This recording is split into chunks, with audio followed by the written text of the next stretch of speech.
Welcome to Fire-Breathing Kittens, an actual play podcast. Every episode microplot is a complete adventure, with a beginning and an end that fits into an overarching macro plot of the whole season. Because they stand sturdily on their own, you can listen to these adventures in any order, and can skip any that you don't enjoy. Today, we're playing using the combat mechanics from a game called Alien RPG. It's our first time playing, so we might make some mistakes. But if you enjoy these mechanics, you can find Alien RPG at freeleaguepublishing.com. Build your own Alien RPG character and play a game with friends. Speaking of friends, today we're joined by Sadie Nugh. Sadie, why don't you introduce yourself and help set the scene for us? Hi. I'm Sadie.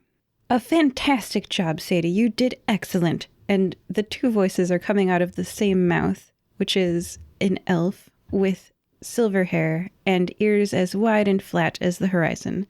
I am role-playing as Sadie Nugh and Anne Jopling today, and I have 10 vocab words for you. This is not a drinking game, not at all, but those 10 vocab words are 1. Posset, a drink made from hot curdled milk, ale, wine, etc., and drunk before retiring. 2. Well-conceited, which means both correctly conceived and aptly expressed. 3. Odd-even, which is between day and night. 4. Bear-hard, which is when you bear a grudge against something. Quick metal means mentally sharp. Cantons are love songs. Parlou or parlo us, hey, that's how it's spelled. Parlou, it means dangerous or dangeroo. Just saying. And trigon is a triangle. Gleek is to mock, and anon means soon. Oh, stats. Sorry. Okay, I have a 5 in wits, a 4 in empathy, a 3 in agility, a 2 in strength, a 3 in observation and comtech, a 3 in manipulation, and a 4 in ranged combat because we've leveled up. Very good. Thanks so much. Also joining us this evening is Nugh the Silent. Hello. Not silent anymore, but I am a 6.5 foot tall flesh golem. I resemble what you may think of as Frankenstein's monster. I'm big. My skin is kind of a grayish color. I usually wear a brown suit, and also my face is very badly scarred and deformed now due to a prior incident involving boiling honey. It is mostly healed, but definitely has affected me. I have, for stats, I have a strength of 5, and I have 4 in stamina, 2 in close combat, 2 in heavy machinery. I have a 3 in wits, because I am actually pretty clever, with a 1 in observation and comtech. I have a 4 in empathy, with a 3 in manipulation and a 1 in command. And I have a 2 in agility because I am not very quick or dexterous. That's pretty much me, and I'm glad to be back helping out with my friend Bill the Statue Man and accompanying Anne/Sadie. Excellent. Thank you so much. And as you say, rounding out our party this evening, Bill, why don't you tell us a little about yourself? Hello, my name is Bill the Statue Man. I'm a 7 foot tall walking statue. I have grey skin and light grey eyes, and I have a statuesque physique. My stats are 5 in strength, 5 in agility, 3 in wits, 3 in empathy, 4 ranged combat, 4 close combat, 3 stamina, and 3 for survival. Excellent. I am also a synth, so I do not get stressed and I cannot push. I am curious, what personal agendas do you all have?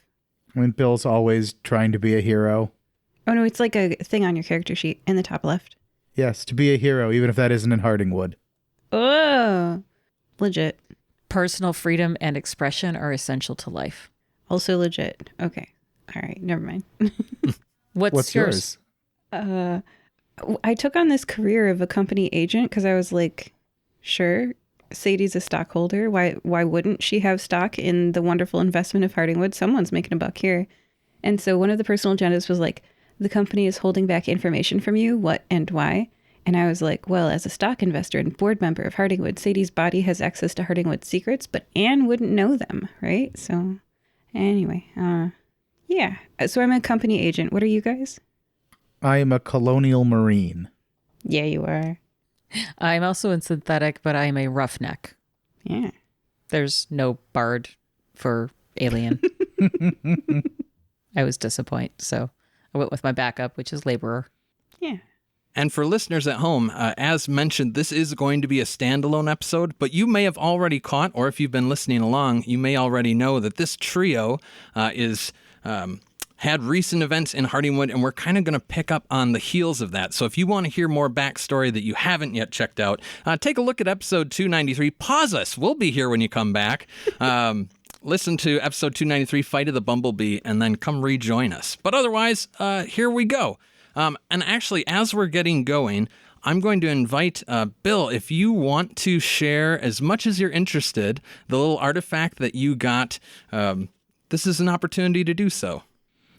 So game setting wise, this is taking place immediately after our adventure, or is this taking place chronologically where we are with the rest of the game? Like, so the timeline, you've got an artifact that comes right on the heels of the events of 293, and then we fast forward a bit. So okay. So I would actually say Bill definitely shared this with Nugh, since they are BFFs now. It is a letter from Edward, my dad, and it says, Bill, I'm sorry for how the events of yesterday took place. I cannot help feeling partially responsible.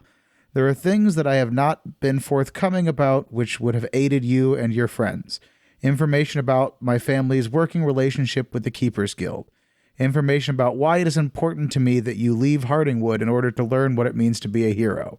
I'm afraid that I must implore you to keep your distance from Hardingwood for a little while, my son. I must cool the anger of the mayor and the speakers, and I may not have an opportunity before the end of the Harvest Festival. I should be able to send word to you in a 10-day with an update. It may take longer than a 10-day for your exile to be lifted, but time is something you have in abundance. Continue to seek that which is heroic and in the service of others with your guildmates, and we shall be reunited soon enough.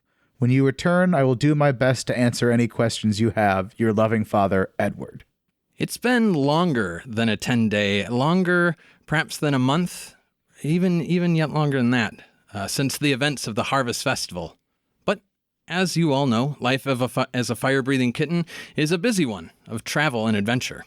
This morning, the three of you happen to find yourselves once again all together in the Fire-Breathing Kitten Guild Hall. You overhear the barkeep Nugh explaining to another guild member that, "No, I don't have any mead. The shipment from Hardingwood never came through, and good luck getting a mug somewhere else in town." It sounds like trade and communication with the village of Hardingwood has dried up in the past couple weeks. Only strange reports of smoke blanketing the town and the roads and woods surrounding the region being no longer safe for travel. At the quest board, Nugh has just cleared off the completed or outdated quests and is affixing a new quest to the board. Players, tell me what happens next. Bill, I assume, is probably hanging out with Nugh. And the second he hears anything about Hardingwood, he eavesdrops on that conversation a little bit, and once he hears there's nothing coming in or out of Hardingwood, he turns to Nugh and says, "I think I have to go home, whether I'm supposed to or not." So, if we're hanging out, we're probably playing the DDR arcade game that we have at the guild hall. So, all 3,000 pounds of Bill. yeah, exactly. So I pause the game, and turn and say, "All right, well, I guess we can go back." And for like one brief second, his hand comes up to his face, and then he drops it. You are a beautiful person, no matter what your face looks like. Your poetry is your spirit, and that's the only thing that's important. Thank you, Bill. I'm not vain. It just hurt a lot. I know. Next time, try to get him to throw it at me. It's very hard to melt a rock. Good point. You are very heroic, Bill. Hey, Sadie Ann, would you like to come with us to Hardingwood again? Hardingwood, dost thou not bear hard against Hardingwood for all that they have done to you? No, I bear ill against the mayor and the keepers, but the rest of Hardingwood is my home. Nugh, while Sadie and Bill are speaking, your attention gravitates to there's a bee that actually is just kind of lazily looping around you, and someone else has unpaused the DDR game. There's another song playing, and you would swear that this bee wasn't just like kind of buzzing around you, but that it was actively dancing. Your background in music and performance just fills you with a strong resonance that this bee's dancing along to the beat as it lazily circles you. I hold a hand out to the bee. As you hold out your hand, the bee loops down, touches down on your hand, again, flits back and forth a little bit in a way that fills you with a sense of intentionality and rhythm, and then lifts off, loops around you a couple times, and starts to kind of dance towards the far end of the room. I will follow the bee. The bee leads you across the room.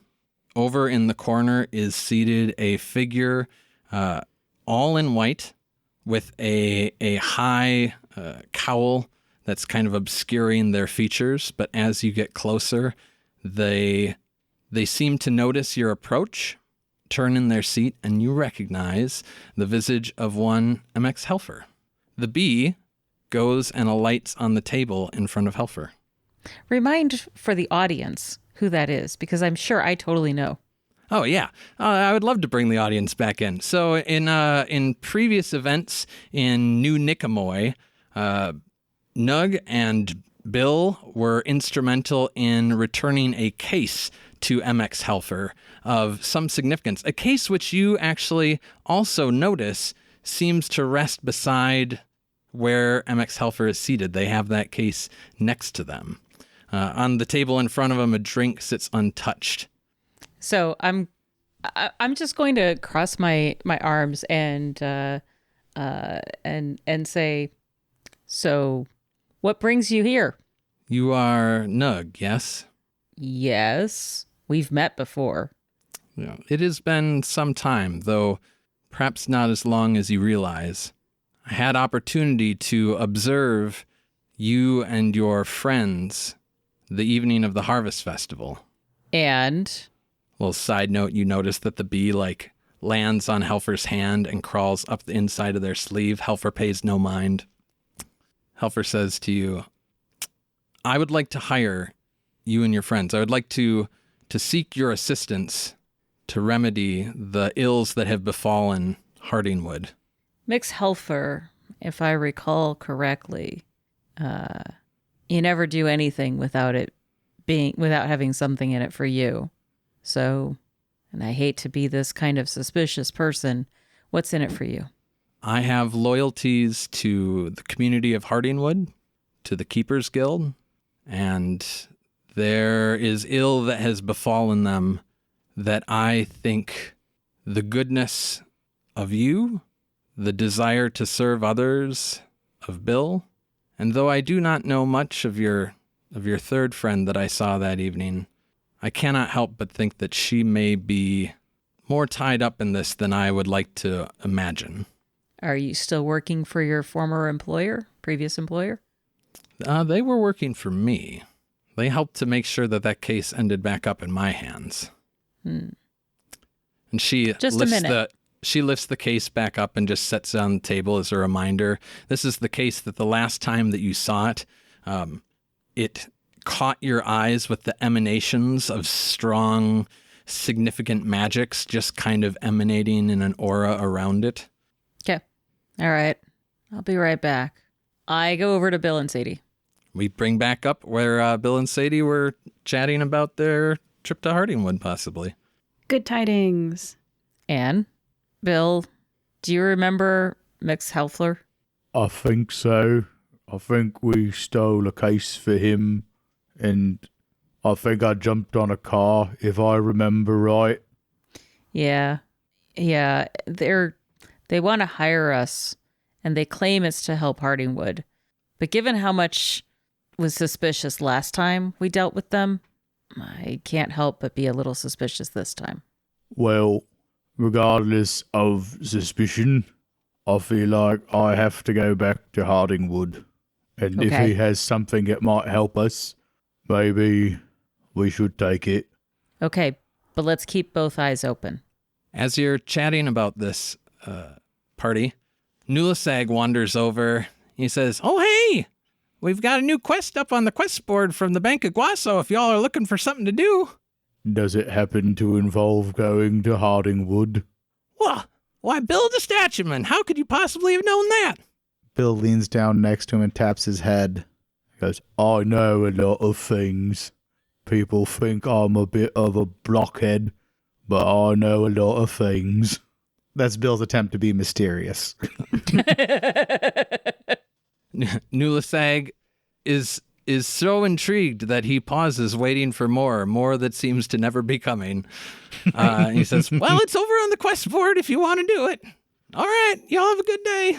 Well, we should probably at least read what the quest is. I remember Mix Helfer was trying to avoid entanglement with a bank, but it was the Bank of Nicomoy. Oh, the Bank of Nicomoy.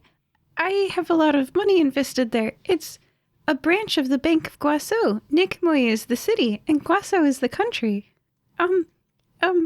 You did good, Sadie. Good job. I go just pull the quest flyer off the bulletin board and bring it over so we can read it all together. Sure. What does it say? As you glance at the flyer, it says, "Fire-breathing kittens. The Bank of Guaso seeks field assistance, supporting our agent in conducting his affairs in the Hardingwood region. Due to the reports of increased danger in the area, we have a hefty sum of $100,000 each that we are prepared for your service in keeping our agent safe through the completion of his work in the region. We are confident in Agent B's capabilities to complete his assigned tasks, but should he report that the fire-breathing kittens were able to provide instrumental aid and assistance beyond ensuring his safety, you may anticipate a bonus commensurate with the aid rendered. If you accept this commission, take this document with you to verify the identity of Agent B in the field. The document is enchanted to glow in response to the proximity of the enchanted tattoo that Agent B has received in his employ with the bank." Ooh, special. I hand the document over to Sadie, the sheet over to Sadie/Anne. This seems like it'll be useful for you. Gratitude for reading that out loud. I'm afraid I never learned. But this does seem powerless. Do we know anything about the Bank of Guaso? Like, is it an evil institution outside of normal evil banking? So I believe that Bill would recall that the documents that Helfer so desired, that were then, transferred via the briefcase, were documents that the Bank of Guaso was attempting, or the Bank of Nicomoy was attempting to gain, that would have established a claim of legal rights for the region of Hardingwood That's and right. its holdings. And Bill didn't know this, but Nugh and probably filled Bill in about, that there were magics around that seem of greater significance than these just being legal documents. So it seems that there's a bit of a push-pull between those two forces. So I think the bank is not doing good, but I think this is one of the instances where we should maybe lie and pretend we are there to help, to understand what he is doing so that we can stop him. Or her, I suppose. Agent B? Yes. Okay. Seems like we're going to end up playing two sides against each other. Bill and Yeah. Nugh, you have such quick mettle. What a good plan. I am made of stone. not metal. I take it back. Tell me Either what way, happens next, players. It sounds like we're heading to Hardingwood. We need to sort this out one way or the other. Right, Bill? And I still want to know what's in that dang chest. The case? Yeah, the case. Magic. All right, so let's head to Hardingwood. I listened to the episode. This is the player speaking, and it's papers, right? Yeah, papers. But there's Papers. something exactly. They're magic papers. Right. Concerning the town of Hardingwood. Okay. Let's find out more. I will collect my 2 melds to assist me if I need them, and guess we'll go. You guys just hitting the road to head north to Hardingwood? Unless Mix Helfer has a shortcut, I'll ask. So I'll go back over and I'll say, okay, we'll head there. Helfer looks at the document that you're holding in your hand, the flyer. I gave it to Anne. Oh, you gave it to Anne? Oh, there you go. All right. So Helfer says, excellent. We must leave with post haste. Okay. In the trip on the way to Hardingwood, Helfer asks, what would be helpful for you to know? What can I tell you? What's up with the magic papers? She says, oh, this. And she holds up the case, kind of leaning into the cannon that Nugh had the capacity to recognize it last time. And acknowledging that the case itself does not seem to emanate in the same way. And I would love if Sadie, if you would actually give me a observation roll. All right. In the world of Alien, you need to be on your guard at all times or you won't live long. You use your observation skill to spot something. And then I'm going to roll my wits, which is a 5 dice. I have a pile of d6 in front of me. I'm just scooting 5 of them over to the left. Plus my observation, which is 3. And I have no stress currently. So let me roll those 5 first because I actually don't have 8 dice. Okay, I'm going to keep the 6s. And I'm going to roll 3 more dice. Are you pushing? No, I'm not pushing because I already have 3 right. 6s. Right. All right. And I actually do have cunning as a talent, so I can push twice on wits rolls if I need it. But anyway, so I got 3 6s and it says stunts. For every extra roll, you get to know the answer to additional questions. So first I'm going to say I passed, and then I'll let the GM know if I have additional questions. But I probably won't because it's enemy based. It's how do I get past the enemy? Are there more? Yeah. Is it coming for me? So it's probably just I passed. Yeah.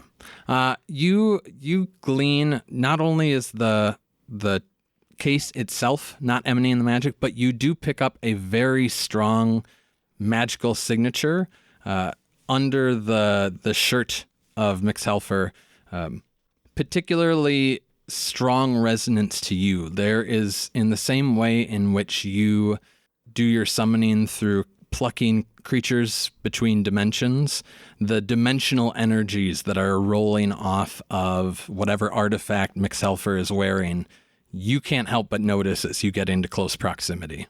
I think I deduce that this person is from a different plane because Nugh was saying, what are you doing here? And now there's this, extra dimensional shirt, probably, necklace or, lav mic going on, depending on how much the others trust this Helfer person. So, yeah, I think, unfortunately, Anne is not suspicious enough. If Mary, my friend, is too suspicious, I'm not suspicious enough, and I just will readily bring through Cthulhu monsters, the clown from It, you name it. I've brought it into this dimension, so I'm just welcome to the dimension party. You're not from here. Join us. So yeah, I'm very aware that this person's not from our plane, and as Anne, I think that's cool. Welcome. I am aware that they have their own Hardingwood, though. And I am curious what happened to theirs. So I think I might, if we're traveling, are we traveling, a long time? It's, depending on your means of transportation, it's a bit of a trip between Nicomoy and the Hardingwood region because it's deep in the old growth forests. Right. So we've got time for me to, have an alone moment with this person, right? Mm-hmm. Okay. I'm going to say to MX Helfer, I'm going to say, how do you like our Nickemway? How is it compared to yours? An interesting question. I've spent some time in New Nicomoy, but this actually is my Nicomoy, if that's the way we're framing things. Oh, welcome home. Was the other Hardingwood exciting and fun too? That's a good question. Not as exciting as things here. Well, you seem very well conceited. And let me know if there's anything that you want from home that maybe I can just, pick up for you. Or not home. This is home. From the place that you... from anywhere, really. Just let me know if you need anything. Yes, I will do that. Is there anything hovering around them? I want to use my observation skill is what I kind of figured I'd use for summoning. I just want to summon anything that's like near them in another reality. Like, for example, a possession that they spent a lot of time around or whatever they're physically around here in this reality. Just like snatch it from the other world for them, Can I roll for that? Yeah, sure. Okay. Oh, and for the listener, there's no reason not to roll in this game. There are no critical failures. So I'm just rolling. I'm just having a good time. I don't have any stress, unlike Sadie. So I got 2 6s on my 8 dice. And I just want to look and snatch, like maybe something from home. I know. A baked good from their local bakery that they can't get here.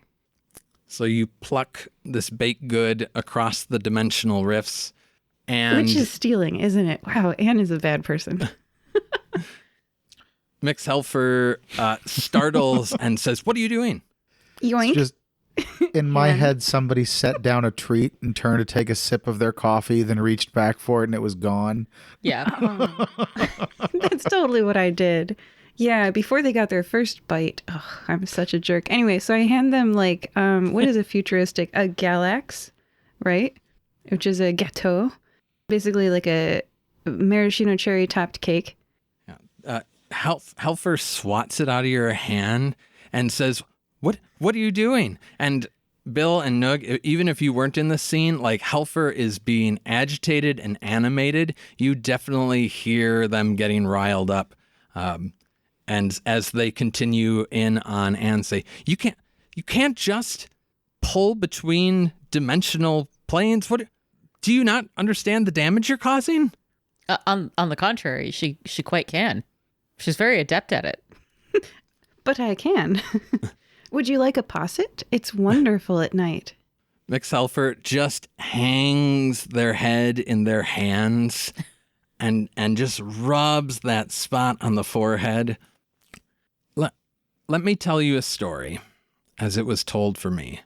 The story that I was brought up hearing is that hundreds of years ago in another world, ravaged by a conflict of warring factions, there was a young princess who found a tear between the dimensional planes, a rift, if you will. This rift, caused by events in yet some other world, provided the princess the means to slip from her original world to Draws. And this princess recognized that this migration from her dimension to this afforded an opportunity to break the cycle of constant conflict. And so, coming from a culture that was bent on warring with other factions, seeking domination of their realm, their plane, this princess decided to found a community that could live in peace with neighbors.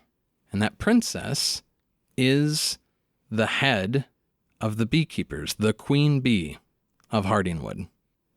I know that you, gestures to Nugh and to Bill and to you, Anne, I know that you all gained some knowledge of this out near the apiary on your last trip to Hardingwood.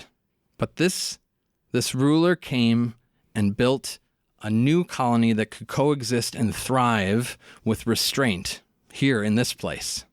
And roughly told, this colony eventually became the Hardingwood that you know, with this new hive, this new colony, obscuring its true nature through the use of the Keeper's Guild, for those sapients who came to dwell in the village.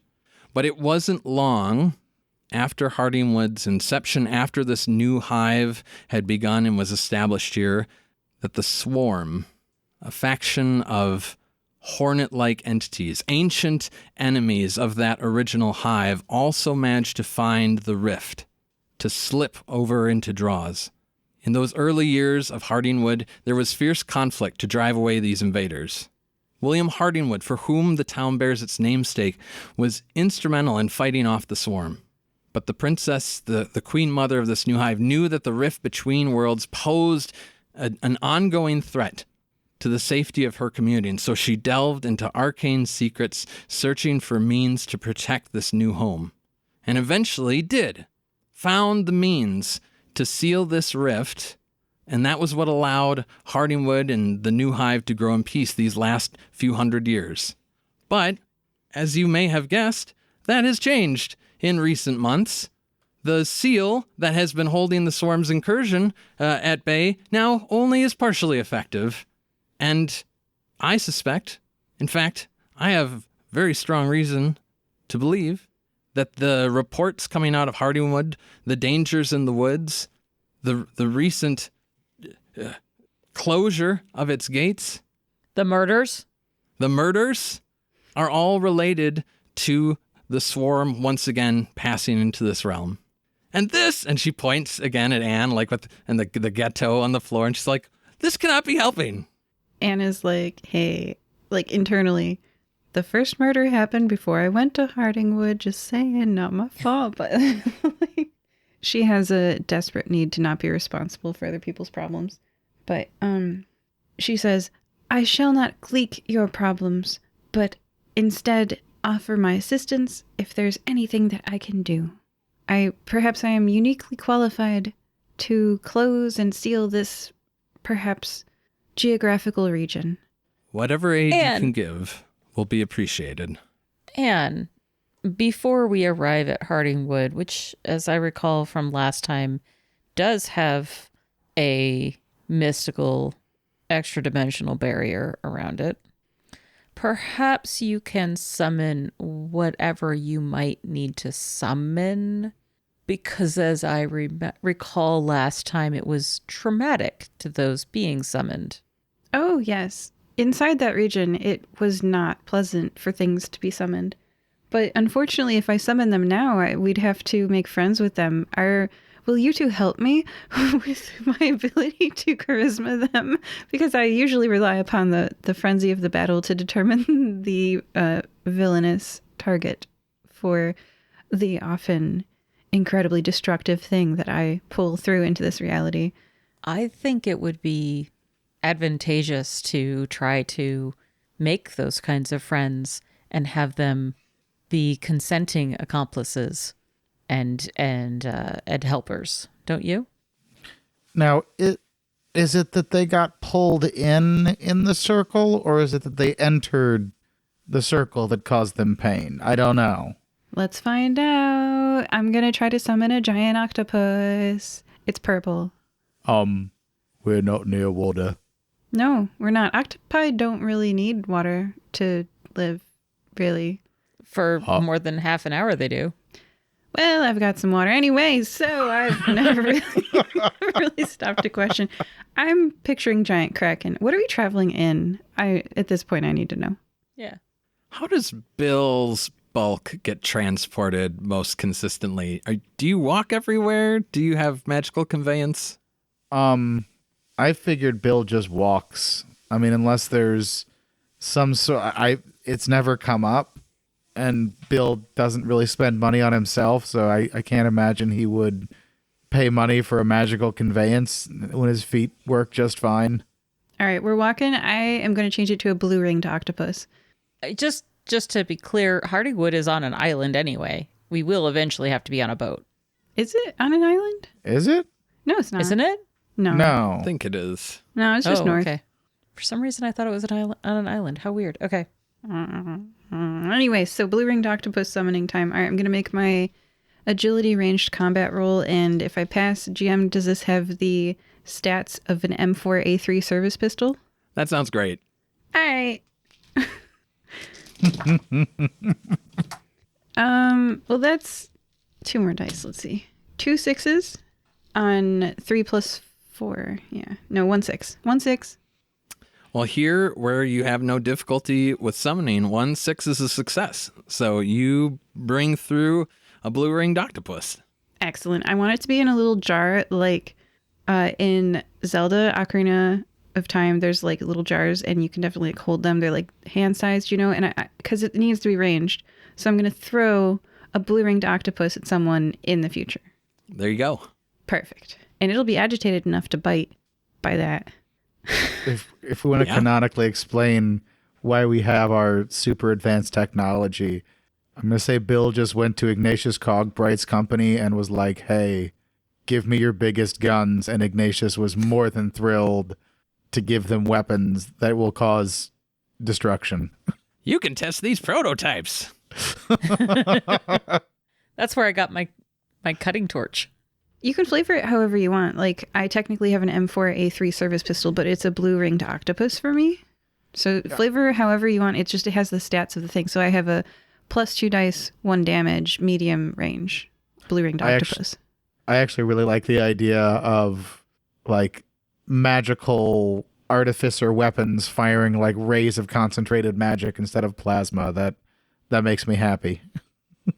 Yeah, I don't have a whole lot of high-tech equipment anyway. The cutting torch is probably the most high-tech. I have a cutting torch and a tape recorder.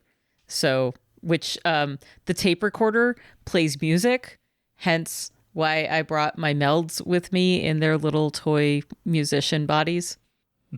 I never, for those listening at home, we had a budget for spending money on gear, and I honestly didn't find anything in the gear list that I particularly wanted or needed. So I'm probably going to regret that the first time I get hit because I have no armor. But, you know, that's as it is. Well, Bill has 2 guns if you want to borrow one. Nah. Did I not mention how undexterous I am? I have like agility of 2. I'm not good at that. That's okay. You're I have up close and dirty if you need to. I have a blunt instrument and I bash things in the face with it. Yeah.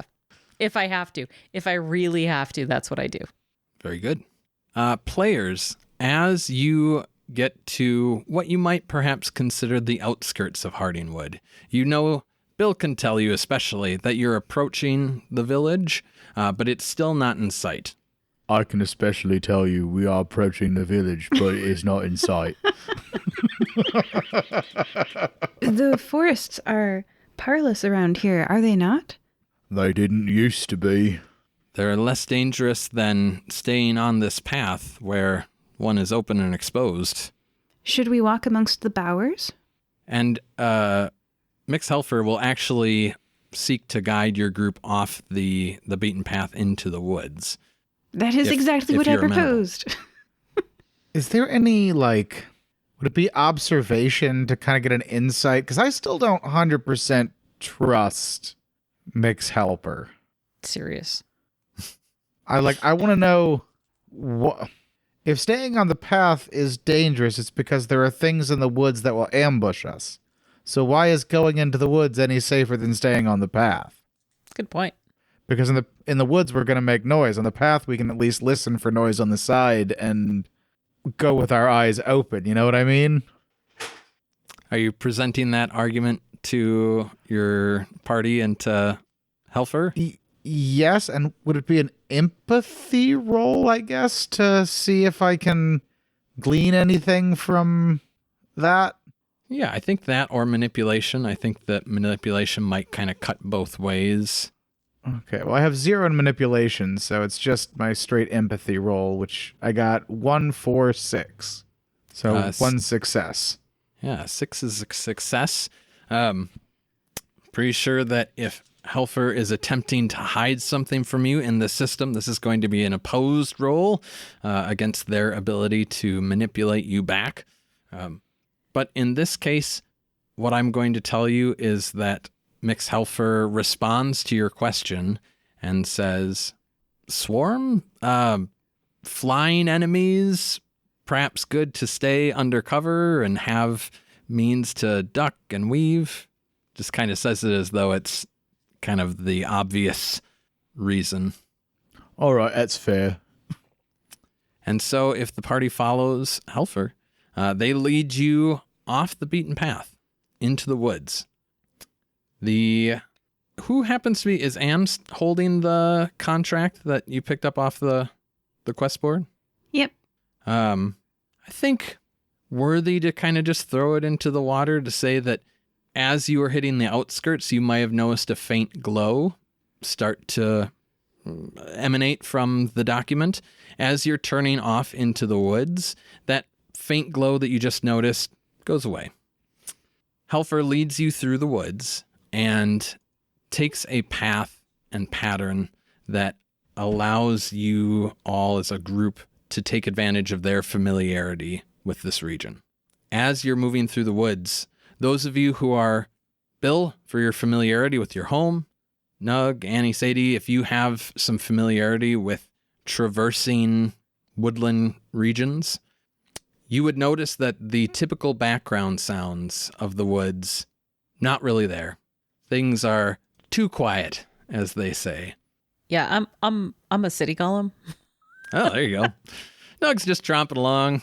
It's got the little And I'm not meads terribly observant, so I'm going to pass on that one.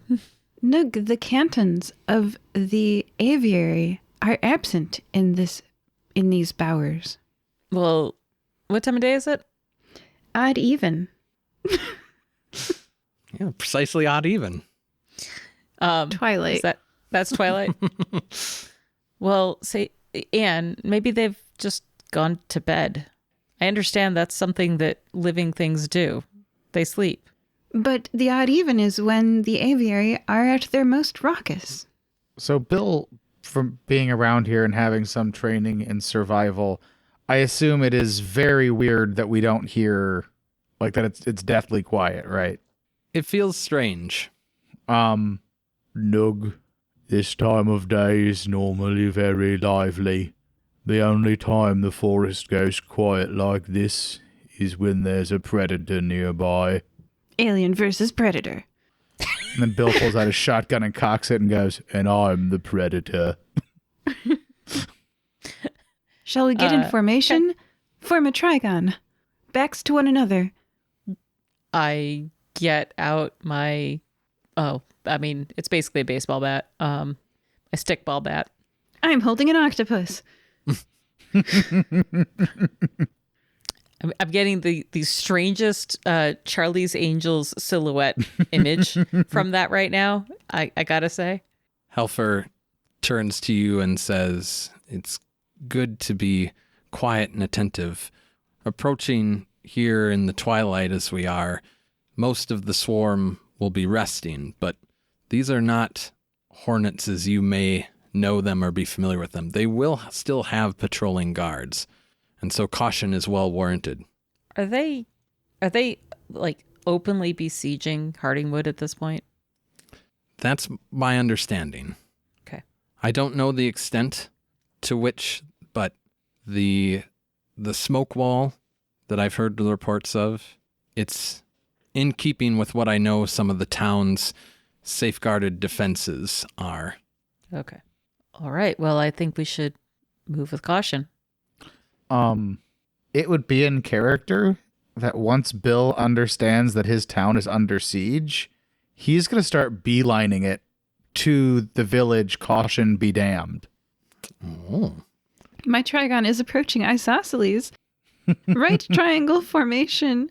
I mean, if you guys want to try to stop him, that's fine. But in character, Bill is like, "Oh, my town is literally under siege, and I'm here. I need." It is Bill. It is his built life to go defend these people. Yeah. Bill, if we don't get there in one piece, we can't help anyone. But they need me. Yes, they need us, and we need to get there. But we need to get there in one piece. It shall happen anon, Bill. Keep formation to the trigon. I'll try it your way first, but if that doesn't work, I'm going to try out these fancy new boomsticks. You can pick the direction, Bill. We'll follow. Just keep formation. Backs to one another. Although I suppose the person we're traveling with probably actually lead the way. Because are they leading us towards something, or just did they just want us off the path? You know that they are leading you away. They're not just following the path within the wood line. They are leading you away from the road deeper into the forest. So being from here, do I know where they're leading us to without asking? I don't think that there would be a reason for you to have they're taking us to this spot. Okay. But I definitely would share with you that the paper wasn't glowing. It was glowing when we were heading towards Hardingwood, and now it's not glowing. And so I'm like, oh, look, the light from the sacred parchment no longer emanates. So you know that we're not going towards Agent B, Bill. Okay.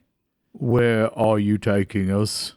I've located what I believe is the entrance to where the swarm has established itself. My hope is that the name of the fire-breathing kittens will hold, and that having shown you where the threat resides, that you can take care of it, thus freeing the town. Is that not what adventurers like you do?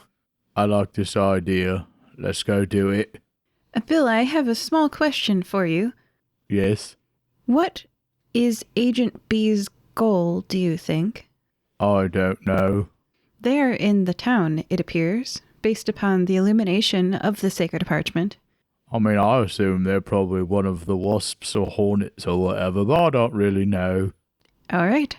Let us operate under that assumption and follow MX Helfer. They may simply be trying to capitalize on the troubles in Hardingwood as well. They may not be a direct threat like the swarm is. What are you thinking, Sadie Ann? I am prepared. I heft my octopus and ready to exterminate these hornet invaders.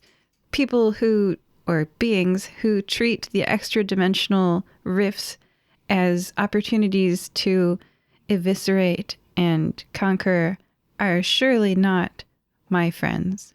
May I ask what you are going to do with that octopus if it is not to eviscerate? To defend Hardingwood. I like it. Let's go. Helfer leads you through the woods deeper and deeper, occasionally telling you all to get down. And in those moments, let's do a group roll. Let's do a group stealth roll. Sure. We all discussed this beforehand, and like the 7,000-pound statue and the Frankenstein's patchwork and the Dum-Dum all concluded that we don't really... This is not our Metal thing. Gear Solid. Yeah. Yeah. There wasn't much Metal Gear Solid in Elizabethan England. It's more Halo, which is jump in and just keep shooting. Yeah, that's us. So, what's, I mean, not that I should bother asking, but what skill would be for stealth? I believe right? that's a mobility roll. Mobility Cool. opposed versus observation.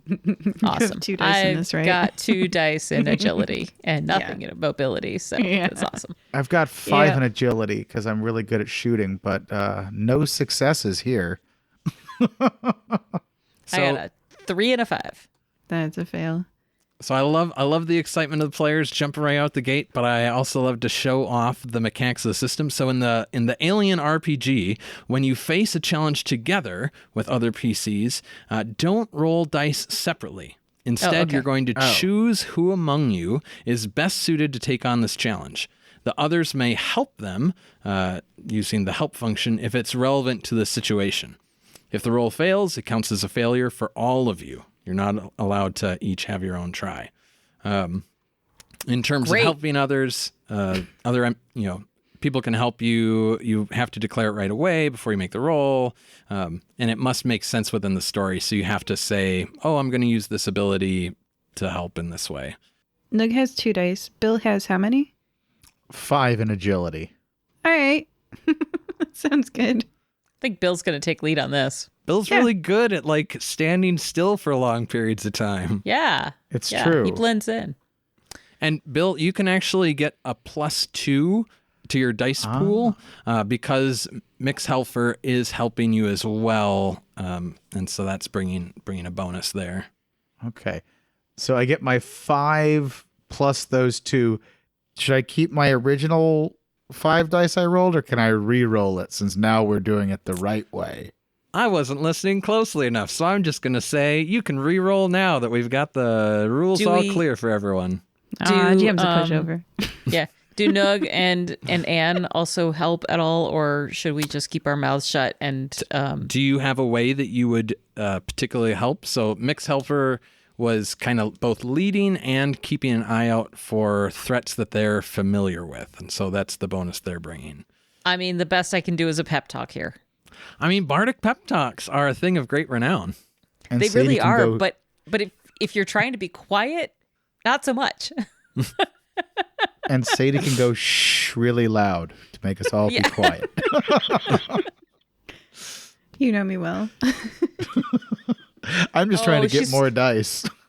She's probably got an Elizabethan word for shush.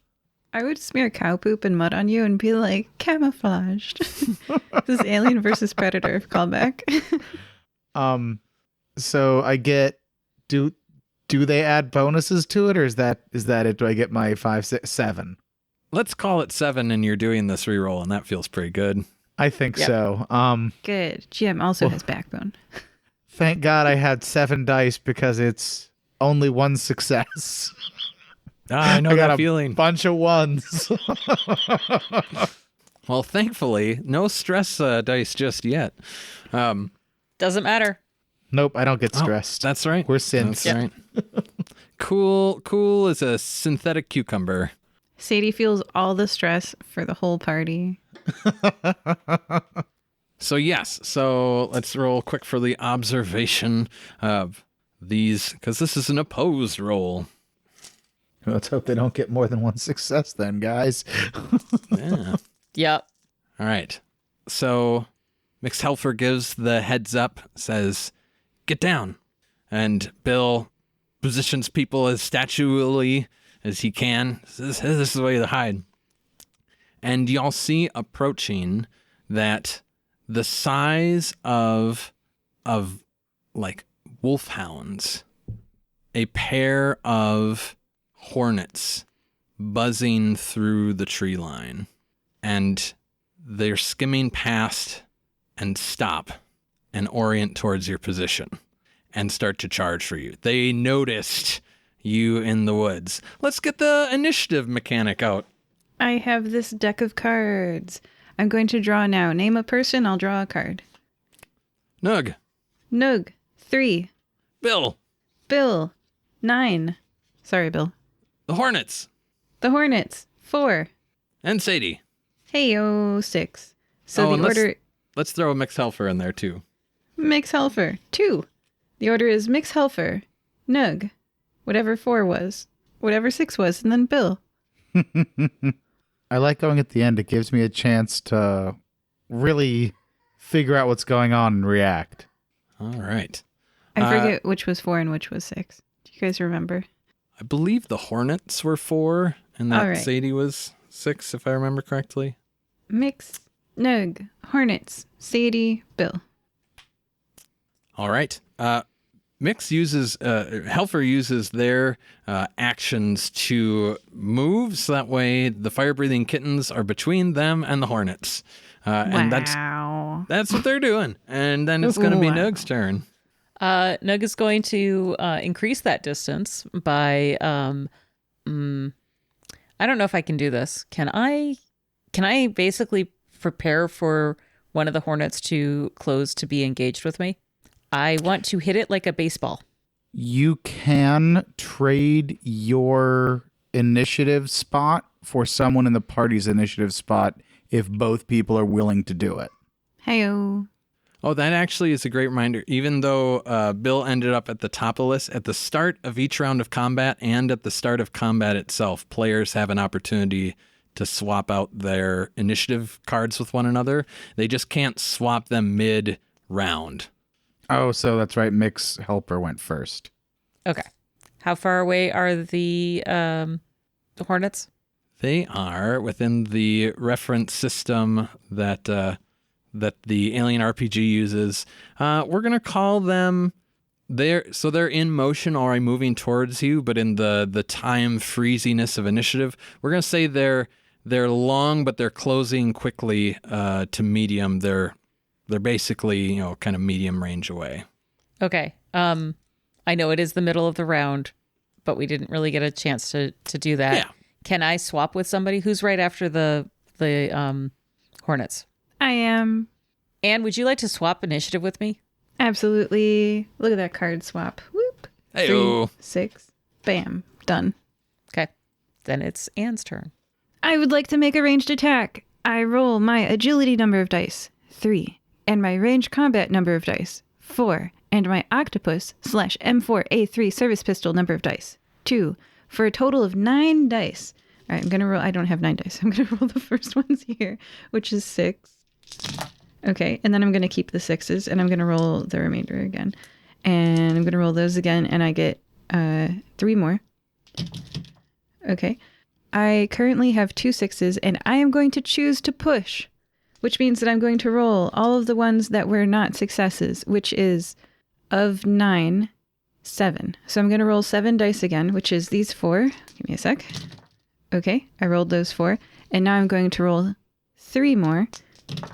Okay, my total number of 6s is 4 6s with an octopus. When you deal damage with octopi, don't you know that each additional 6 that you roll, you can choose from one of these stunts.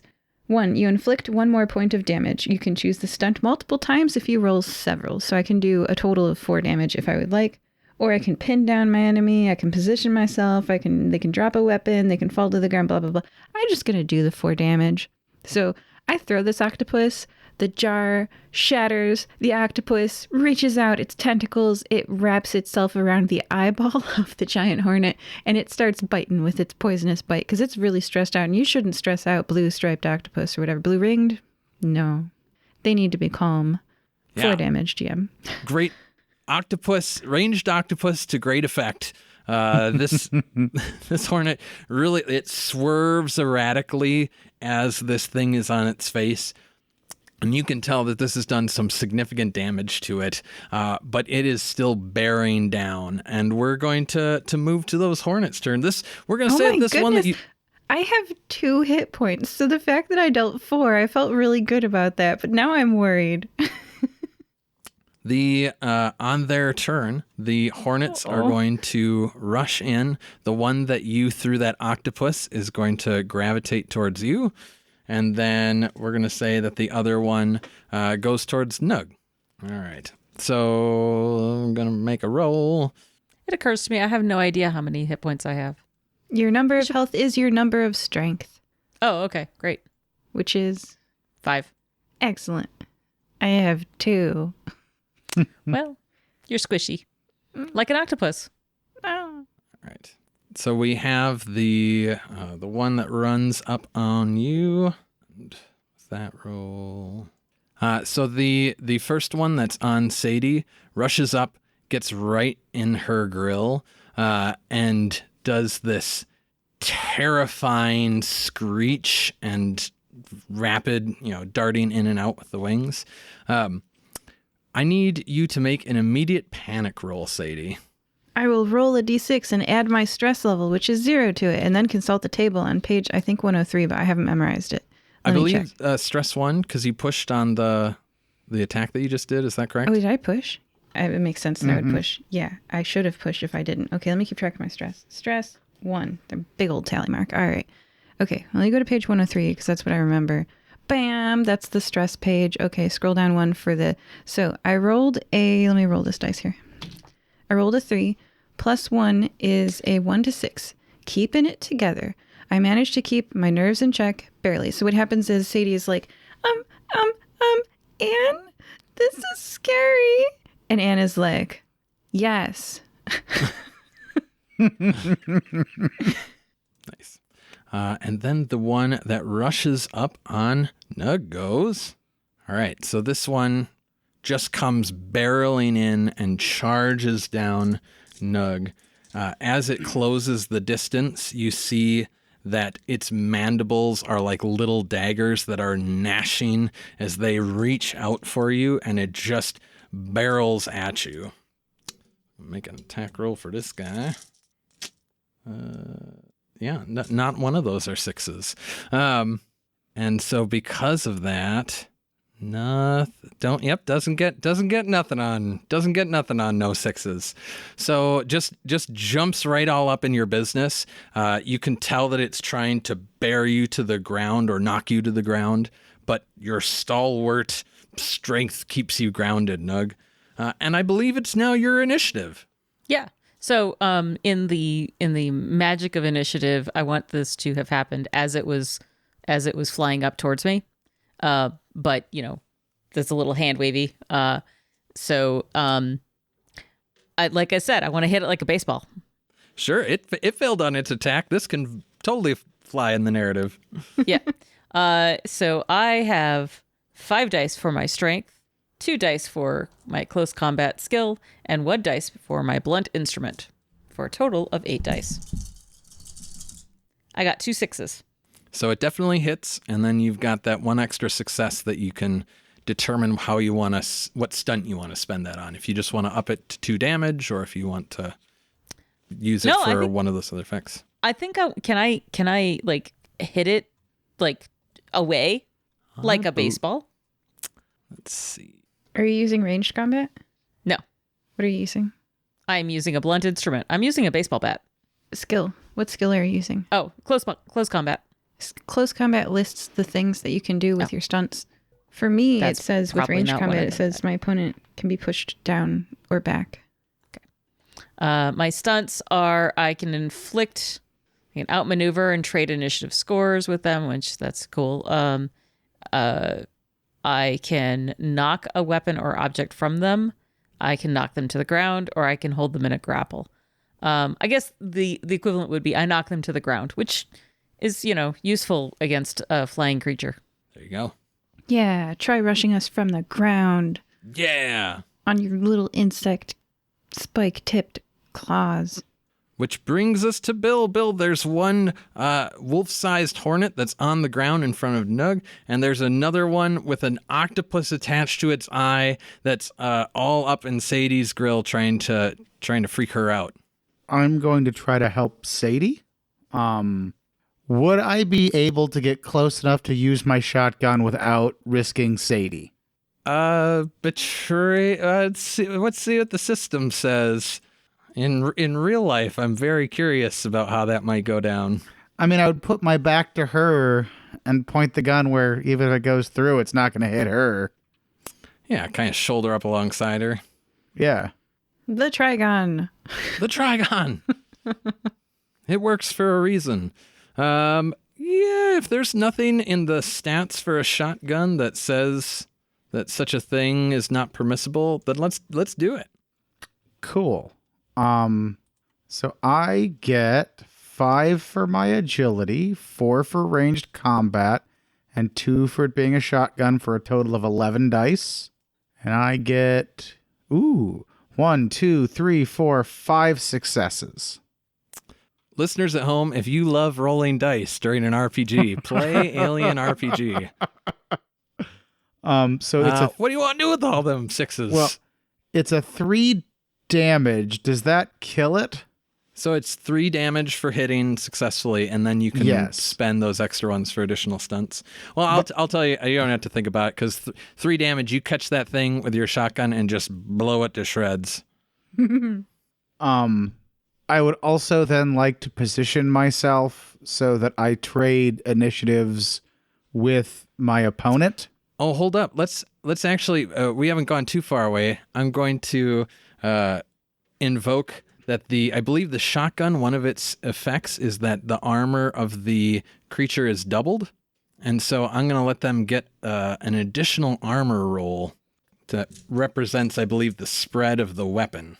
I mean, I was right up against it, though. It ain't going to spread. For the listener, the way that armor works is that you roll the number of dice that your armor has, and all the 6s will reduce the incoming damage by 1, I think. Yes, I believe that is correct. And armor works regardless. If you want to evade or guard, you can do that, but then you need to have an available fast action to burn to be able to do that. So yes, so they're pulling some evasive maneuvers, but it was 3 base damage, and then how many more successes did you have?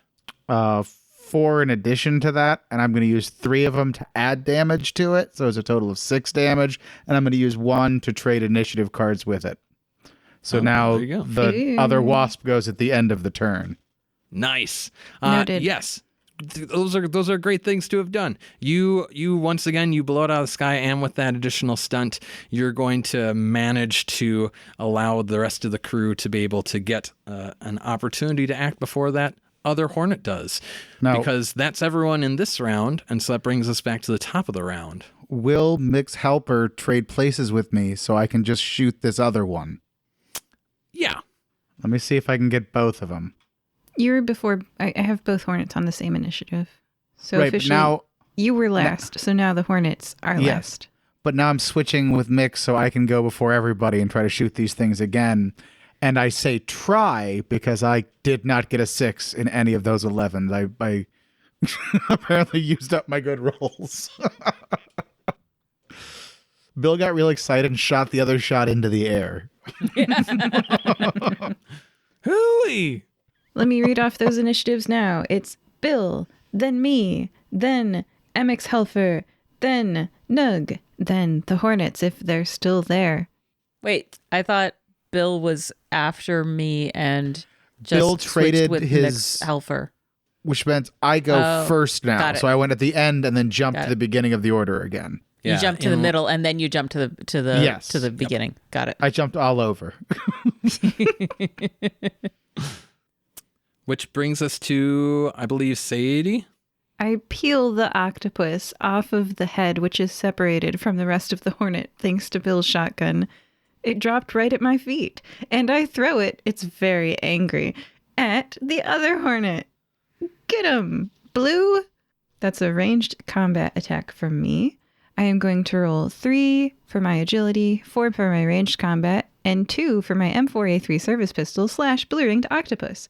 3 for the agility first. Oh, and I'm stressed, so I get a stress dice as well. I'll roll that separate. Okay.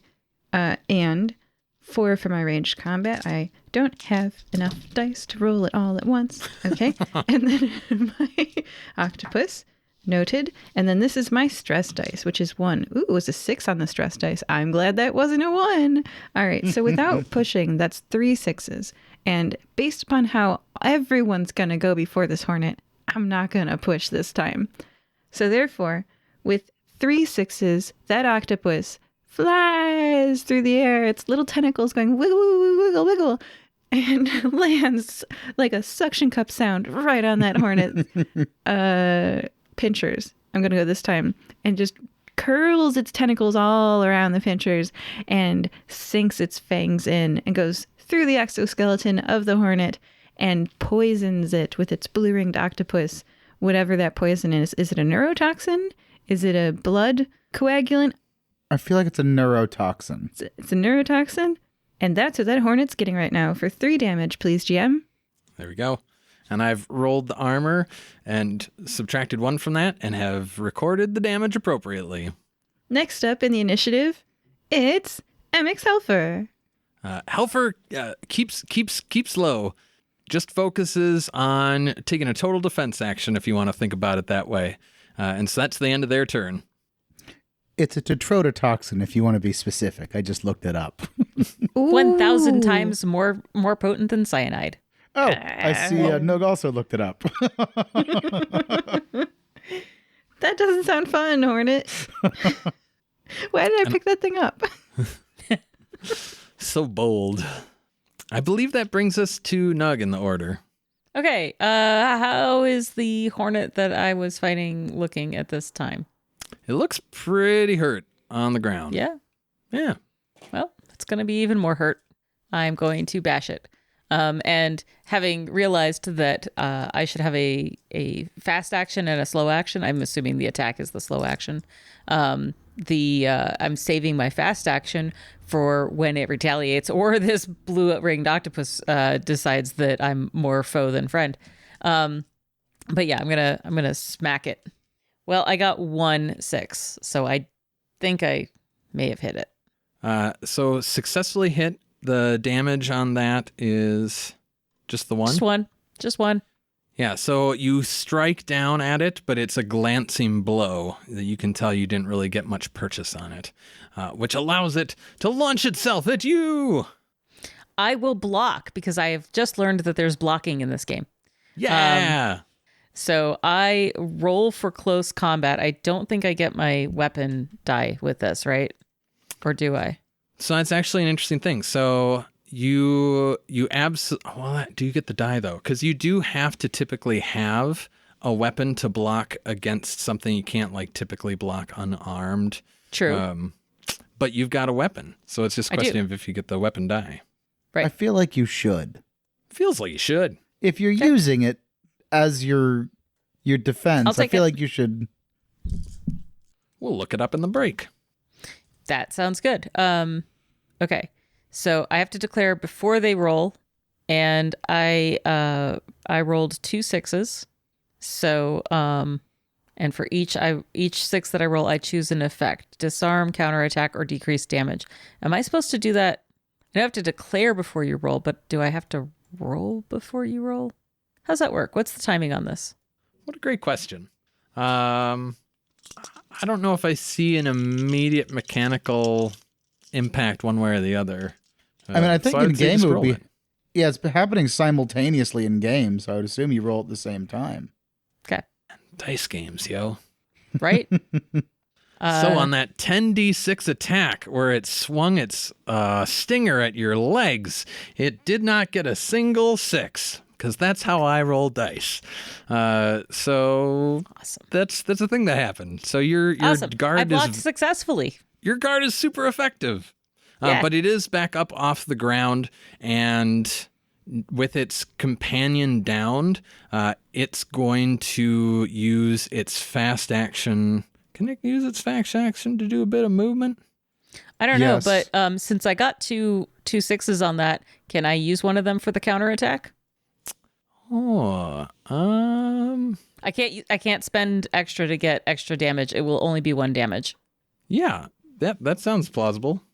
Okay, I do so. And you can use quick actions as movement, and you can replace a slow action with a quick action to move double. All right. So it is going to make a move, and it goes to dart down there's the cave hole at a short distance away from where y'all were that Mix Helfer was leading y'all to. It goes and is starting to dart away. Oh, we got to stop it before it warns the others. Do we get a chance to Did Nugh hit it with the counterattack? Did connect on the counterattack, didn't drop it. But it also, I don't know that the Alien RPG quite works this way, but it was getting up from prone. So the movement was not at the same rate that when it was just starting in the air, flying through the air. So it is a short distance away from you. It's like starting to dive down the mouth. Okay. And it's top of the order again, so it's my turn, right? And we're top of the order. Well, with 11 dice, I got 1 6. No, you can't push because you're a synthetic. That's right, but Oh. I figured 11 dice would be enough, and that's what I get for assuming I'd have... Like, I'm using the dice roller I normally hit 6s all the time on. I thought I was going to be golden. I guess they heard me complaining. Yeah, they listen to our podcast. You never know. The guys at Google.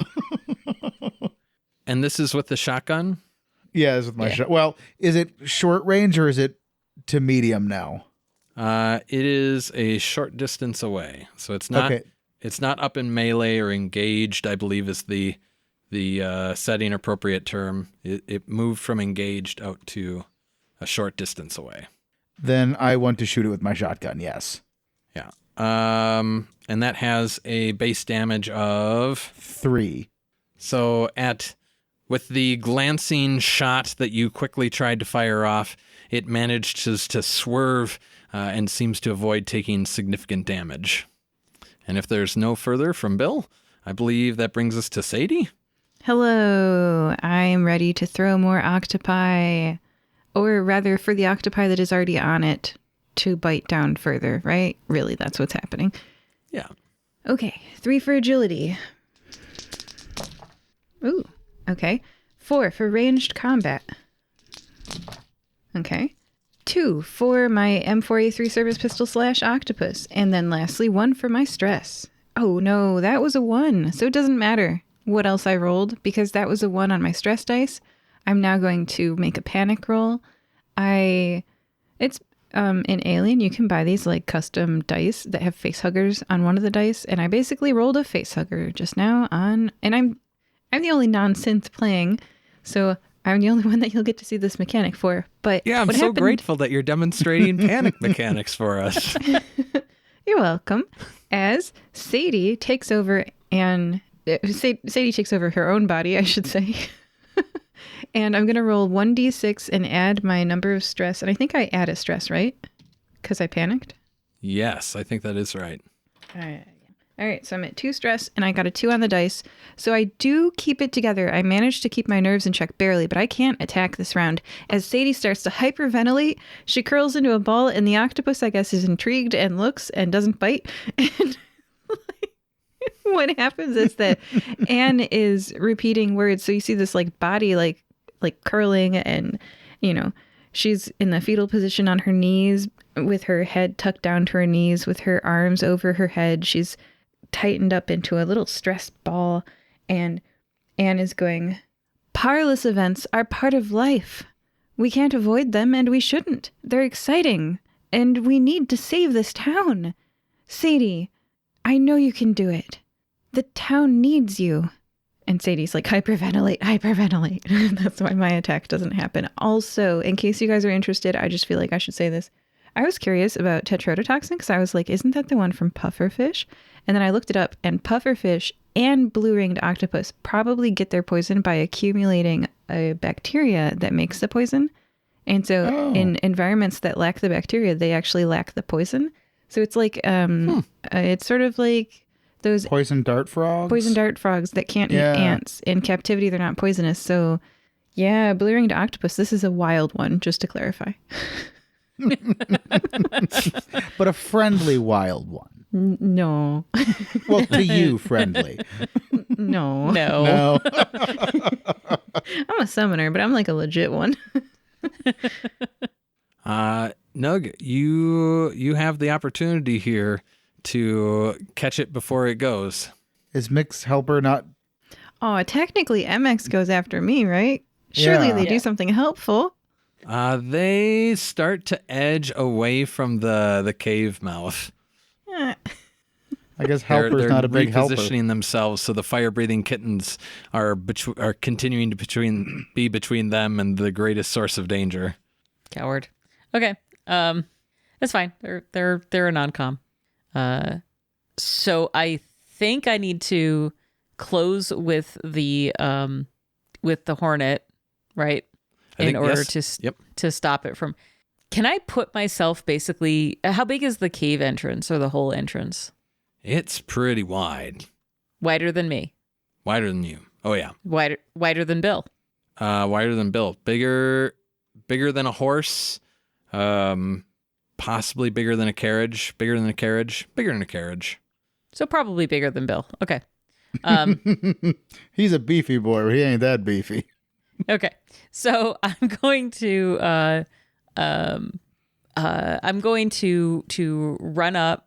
I'm going to try to put myself between it and the cave entrance, realizing that puts me in some danger, but that's okay. And smack it again. See that smack roll. I hear that smack talk. Let's see that smack roll. Come on. I have 1-1-6. Just the one. GM roll bad. You connect, but you don't connect significantly. You kind of, it rolls a bit, but it rolls away from your strike. Okay. But it's engaged with me now. Yeah. Okay. Cool. Yeah. And let's actually have that be the spot right before it takes its move to do whatever it's about to do. And we're gonna go on a little break and come back and find out what happens next in this thrilling combat with the Alien RPG. Thanks for joining us for the front half of this episode, folks. Here with us again, we've got Sadie. Bye. Bill, Hello. and Nugh. Hi. If you could like and review us on iTunes, it really does help. And if you review us, we will read your review on the air. Thanks so much. See you soon. Today's mid-episode shout-out is, quote, heartfelt appreciation to my partner Diego for your unwavering support and love through the birth of our little Raelina. You complete me in every way. End quote. You can arrange for us to read your shout-out at firebreathingkittenspodcast.com. Did you know we have paperback, ebook, hardcover and audiobook adaptations of our adventures on Amazon and Audible? Is there an episode of Fire Breathing Kittens that would make someone you know smile? Telling them about it would help us quite a lot. Thank you. Welcome back. We are back with the second half of our Alien RPG game. And just with a brief overview of what happened in the first episode, I believe Nugh is going to walk us through what they got for us. So we encountered Mix Helfer at the guild hall who kind of recruited us to go back to Hardingwood, Bill's homeland, and try to deal with a looming threat there. We also were contacted by, or received a quest flyer from the bulletin board that a bank employee named Agent B might need some assistance also in Hardingwood. We traveled to Hardingwood, where during which Helfer told us a little bit more about the background. There's apparently interdimensional beehive in Hardingwood that coexists nicely with the Hardingwood residents, but the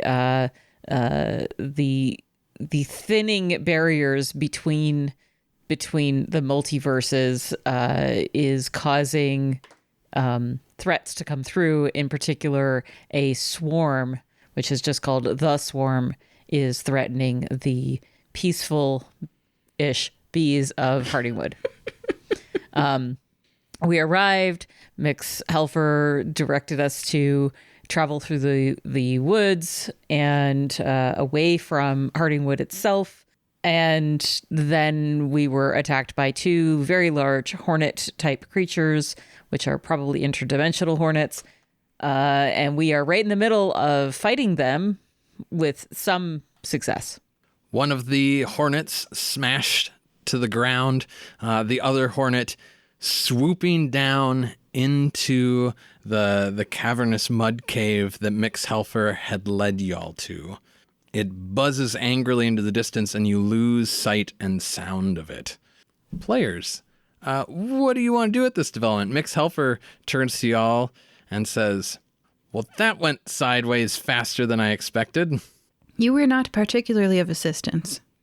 I was under the impression that I had brought the heroes of the fire-breathing kittens. I thought you were a big shot of some kind. I have my capacities. They are not so offensive. What are you good at? Travel. Players, you have an angry hornet that just went buzzing into its nest. Are we standing around talking at the cave mouth? What is the plan? So it knows we're here now, and if you know anything about hornets and how they work, we're about to get swarmed. Unless we block this hole. Block this hole. Can you summon something big enough to block this hole, Sadie? Can I, GM? The cave mouth is wider than a carriage. What do you got in mind? Tap into a volcano. A really big carriage? Oh, interesting. Can I just make a portal hole between this hole and a volcano? That feels like that should come with some kind of roll. That strikes me as a little bit different than what is your typical fare. Yeah. Has anyone ever read the Wheel of Time series? Yeah. This is reminding me of the scene where during the Great Battle he opens the portal to what is it, Dragon's Mount, and shoots all the lava out. I'm digging it. It sounds like I'm going to like that book. Oh, it's good. Many pages of many books is all I know. It's in the last book. Oh, if only I can get there. Hang in there. Audible is great for that because you can listen to it while doing other things. So, GM, I can offer you... Oh, yeah. No, go ahead. Sorry. I can offer you Comtech and ranged combat. And manipulation and observation. And those are my skills. That's what I got. Yeah. Yeah. Tell me, you've told me what you want to do. Tell me the role you're going to roll for it. And we're going to let the dice kind of inform the narrative. Comtech, because it says programming mainframes. And if connecting lava to hornet tubes isn't programming mainframes, then what is it? So, I also have cunning, so I can push wits twice. So, what do you think, GM? Can I roll Comtech for this? Yeah, I'll tell you, player, you can definitely, this is kind of speaking into the narrative. Anne has this desire that she can definitely act upon. How well it pans out for Anne in terms of direction, control, magnitude, these will kind of just mush into the mechanics of this role with whatever successes or failures it gives to you. Okay, so I'm going to roll it. Okay, programming androids, mainframes, and other types of advanced technology requires specialist knowledge. Roll for Comtech for any challenging attempt to program, repair, decrypt, or otherwise manipulate any type of computer or communications technology. So it's going to be portals. And I'm going to roll my 3 for Comtech. And Bill is going to look at Nugh and be like, maybe we should back up. We don't have good luck in Hardingwood with boiling things hitting your face. I take 5 steps back and then a 6th. Bill positions himself a little in between Sadie and Nugh, so he can take the lava if it splashes. I think lava is one of those things that will, in fact, affect stone. Oh. It will do worse to flesh. Yeah. I rolled, because of my 2 stress dice, actually both getting 6s, which is fantastic. Oh, hey. I was prepared to push twice to make sure that I succeeded, but I didn't even have to push once. I Hooray. got 3 6s, and it says for stunts, for every extra roll of a 6 beyond the first, choose one stunt applicable to the situation, and I would like to get new or unexpected information at the GM's choice, and I would also like to not need to roll to overcome the exact same challenge in the future. Oh, okay. Interesting. You just can summon lava at will now? 4 hornet holes in 4 particular. Yeah, they're interesting. Be wary, player. Use this capability judiciously, and I won't feel the need to nerf it. Okay, I love this. The dice have said that you didn't freak out. Panic would have certainly told a different story, but in this case, you see this threat, you have this idea, and you will your magics into action. You do experience again that familiar feeling. You're bumping up on a resistance that is different than what you feel in other regions, but your level of control at this stage of your career is such that it's no problem for you. You craft this rift between this space in the old wood growth of Hardingwood and the boiling magma channels of where did you connect to? The center of the planet. Hey, that's very hot. All right, cool. So here's what happens next. So this stream of molten rock begins to pour out of this hole in the air. First thing that happens is that it rushes down into this cave mouth. If you've run into hornets and hornets' nests before, you may know that they are a combination of kind of wood and like wood pulp and mud and the saliva, and they create these big paper hornets' nests.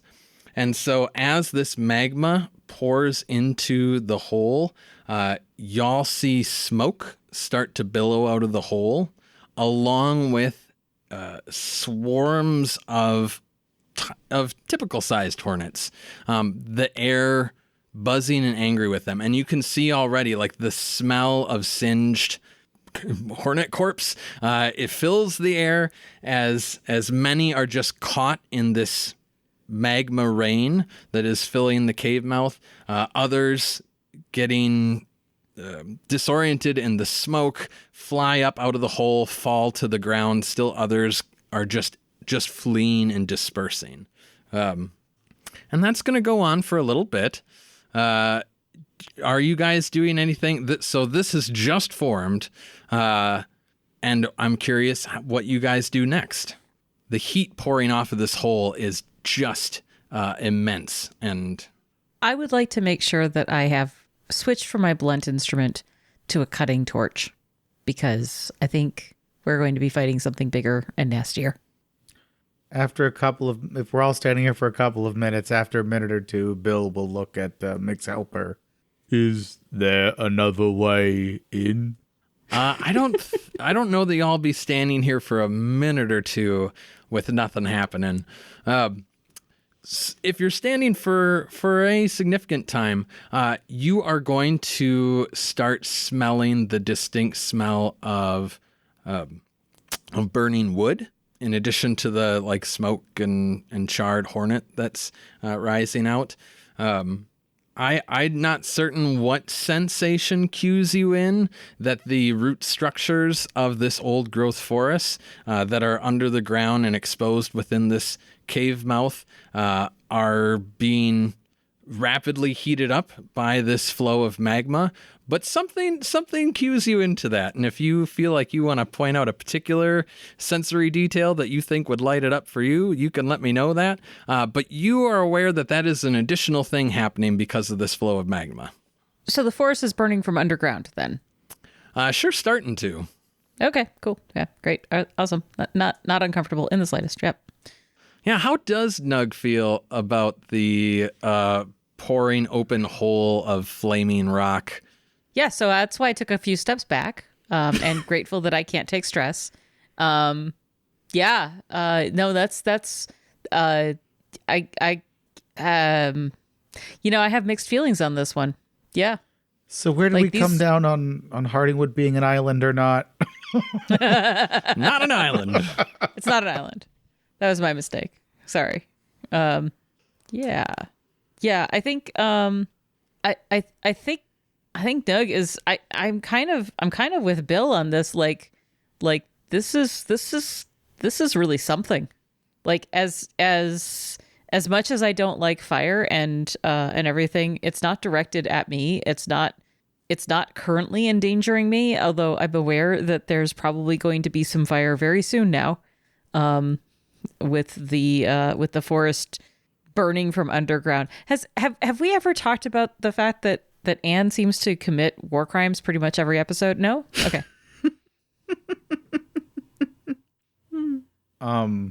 Is the lava still flowing, or has Sadie stopped that now? Oh no, I'm just gonna leave that one open, walk away. Can we turn off the lava going underneath the tunnels to my home, please? Okay, Bill. And I turn it off.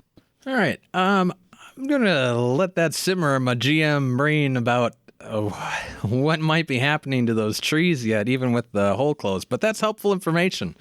You do hear, especially now that immediate flow and the crackling sound of this pour has ceased, just the faint sound of like screeching and squealing still lifts up from the hole in front of you. And for the moment, there are still hornets that are pouring out of it. They're the ones that there are fewer that are coming out, but they they are more able to navigate the exit of the hole without the flow of lava. We should perhaps find Agent B in the town of Hardingwood, far away from all of these angry, wolfhound-sized hornets.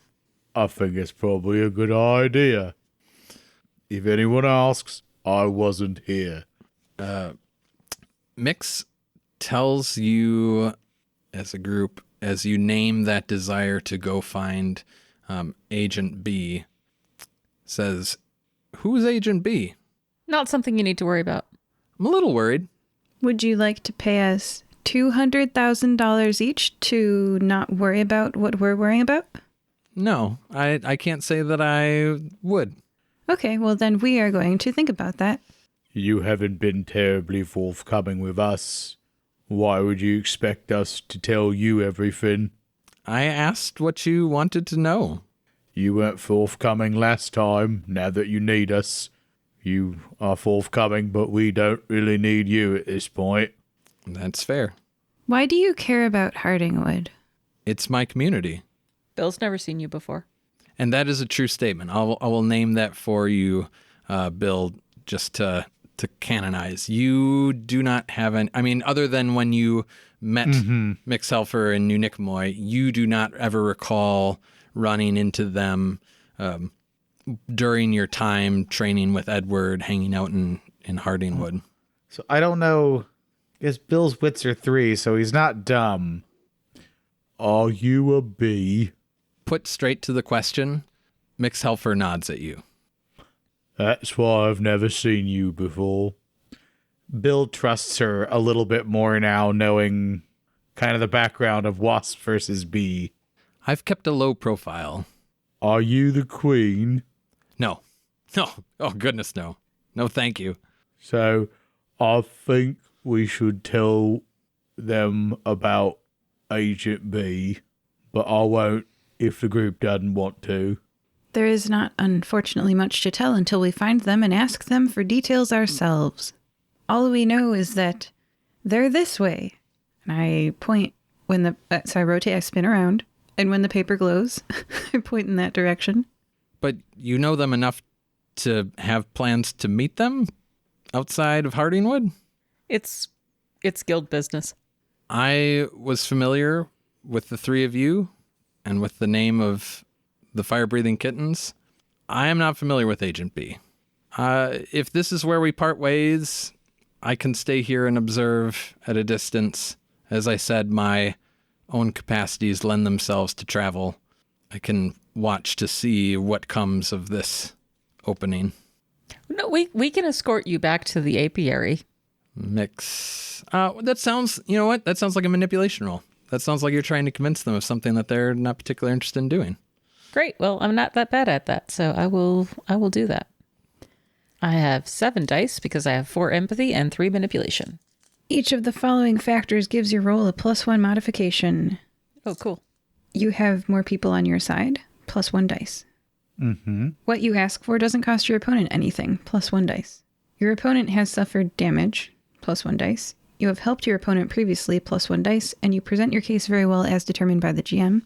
GM, player, how many dice of 5 do you think that is? From my own mental tracking, I would say that's an additional 2. All right. Each of the following factors modifies your roll by -1 dice. Your opponent has more people on their side. Nix.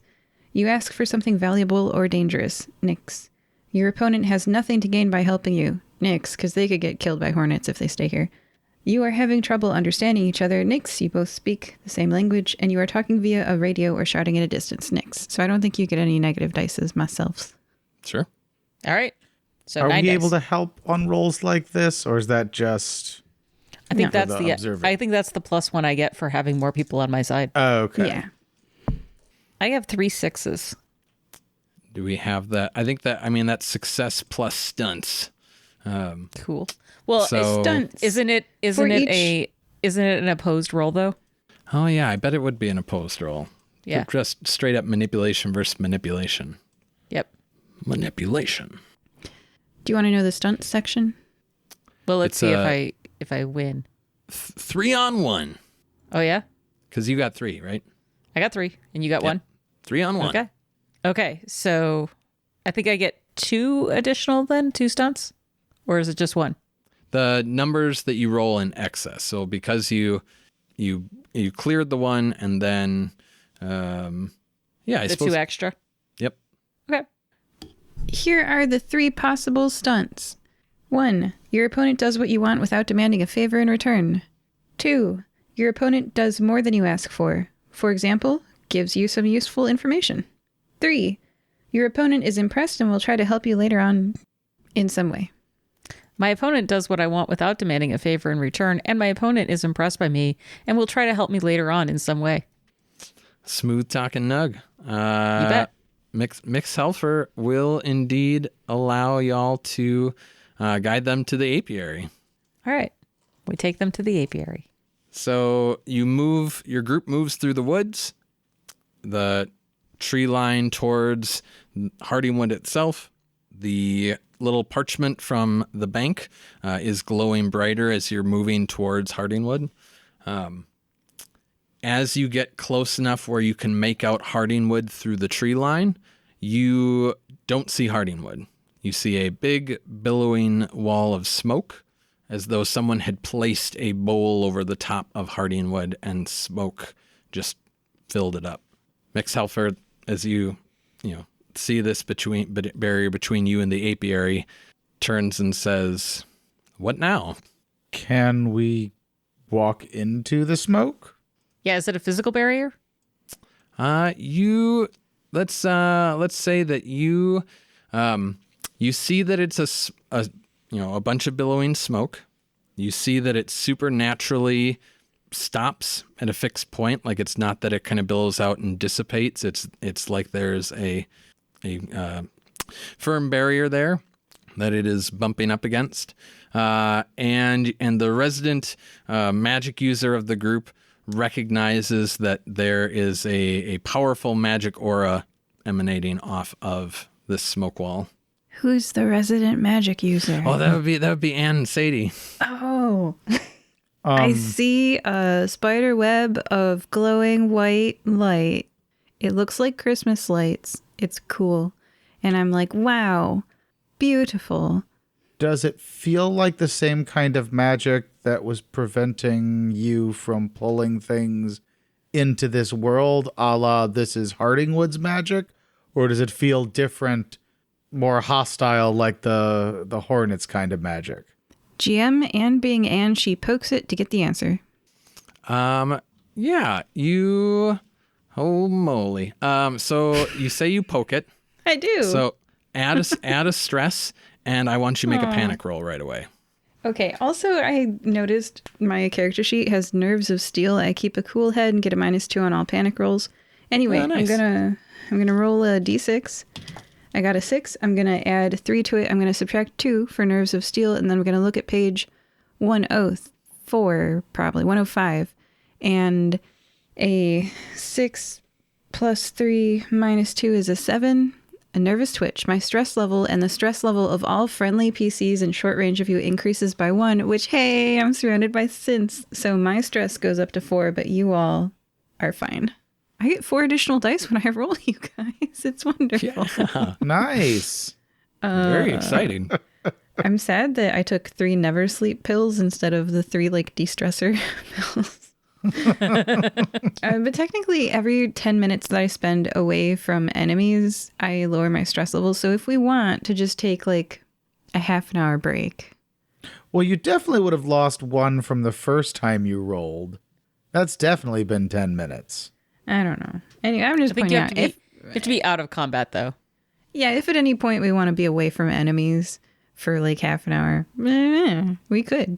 But if you don't want to, I'll take the 4 extra dice, and it's now approaching 16 times 4 chance of failure and just panicking instead of attacking. But, I've got 2 cents on my side. What more could I ask for? Let's keep going. Yeah. So you poke it, you have that negative response. You do glean that there are elements of this that are more akin to when you've pressed up against the resistance summoning things, Like it has kind of a similar magical signature, if you will. It's in the same font. With a nervous twitch, the elf turns to you and says, twitching, I think it's the same. Mix Helper, is this the magic that protects Hardingwood, and can we get through it without going through the burning tunnel? Without knowing precisely what that wall might do to each of you, it is designed to repel intruders. The experience is dangerous, not pleasant, and only a chance of landing you actually within Hardingwood. I think as you are having this conversation, you're talking about this wall, you notice that bit of parchment is glowing brighter, increasingly so. As we're standing still, it's glowing brighter. Yep. I think Agent B is coming to us. That is what it seems like, yes. I would like to observe to see if I see anything. Yeah, do it. 1 success, 6, 1, 2. And there goes my 6s for the next 3 rolls. Yeah. Also, when you want to observe, Bill, I'm just letting you know we all have like 8 dice on that, and you have 3, so just... I mean, other people can look around too. It wasn't a group move. You do notice that there is a figure that is kind of approaching your group, following the sounds that y'all are making, moving along the exterior of this smoke wall. Cuckoo. By now, Cuckoo. what sources of light are you carrying, and or what is your ability to see in the dark? Because we were in twilight as we moved into the tree line. We've had a little bit of time pass in the midst of combat and moving further. It's increasingly dark. Just curious what your... We have a glowing piece of paper. Yeah. Yeah, you got a glowing piece of paper. So not much. No. Bill has dark vision, I think. Neat. Neat. A helpful thing for a protector. Yeah, this figure is approaching. They see your glow and have heard your sound. And as they draw to what would be medium range in this realm, Bill, you with your keen vision are able to recognize the face of the individual who tricked you into robbing multiple families before you stopped him from killing the Sheen children. Alec Rome dusts his hands and says, well, look who we have here. The second I recognize who it is, I would like to close distance and use subdue to grab him and shove his face directly into the barrier. Oh, it sounds exciting. Also sounds like initiative is happening. Is he on? I'm sorry. Is he on the other side of the barrier, or is he's with y'all he's outside okay. of Hardingwood. Okay. And just so you know, guys, there is no reasoning with Bill. Alec Brome is going to die, or Bill is going to die right now, unless something magnificent happens. This is sweet justice for Bill. Neither of us knows who this is. By the way. That's fair. So you just see him walking up, and Bill approaches him violence. to, yes. Okay. And then Bill chose violence. Yeah. All right. GM, name a person. I'll flip a card. I'm curious when Bill's going to go. Bill, 4. And let's find out when Alec Brome goes. Alec Brome, 9. Oh, well, the dice tell a story. And then let's do Nugh. 2. Sadie. 10. After and Alec Mix Brome. is still there. Oh, sure you are. 3 for you. So the order is Nugh, Emmix Helfer, Bill, Alec Brome, and then Sadie. So technically, again, in the wibbly wobbly of initiativeness, Nugh, you are going first, and Bill has not acted with aggression yet. You've just heard, the light has grown brighter, and someone is approaching and has called out and said, "Oh, looky here." Is speaking a free action? Because if so, Bill would have immediately yelled out in anger the second he saw who it was and probably screamed, "You're gonna die," or something. Probably not even that, probably just a wordless scream of rage as he charges him. Without seeing what the system suggests about such things, I'm going to rule in this moment that in kind of the flow of the narrative, Nugh doesn't really have something to act on until Bill comes up and responds to what he has seen and experienced. So I don't think that there's well, actually, hold up. We're playing Alien RPG. At the top of a combat initiative, players are able to freely interchange their initiative cards. That's correct. So I'll remind our players of that and give you all that opportunity. Can I trade with you, Nugh? Yes, and also I would suggest that Mix Helfer and Anne trade as well.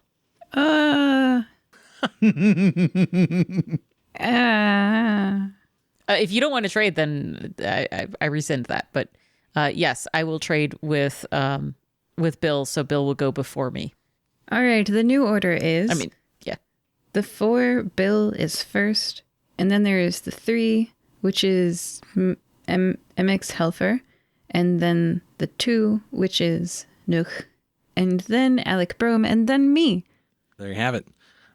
Bill, you kind of named what your intentions were there.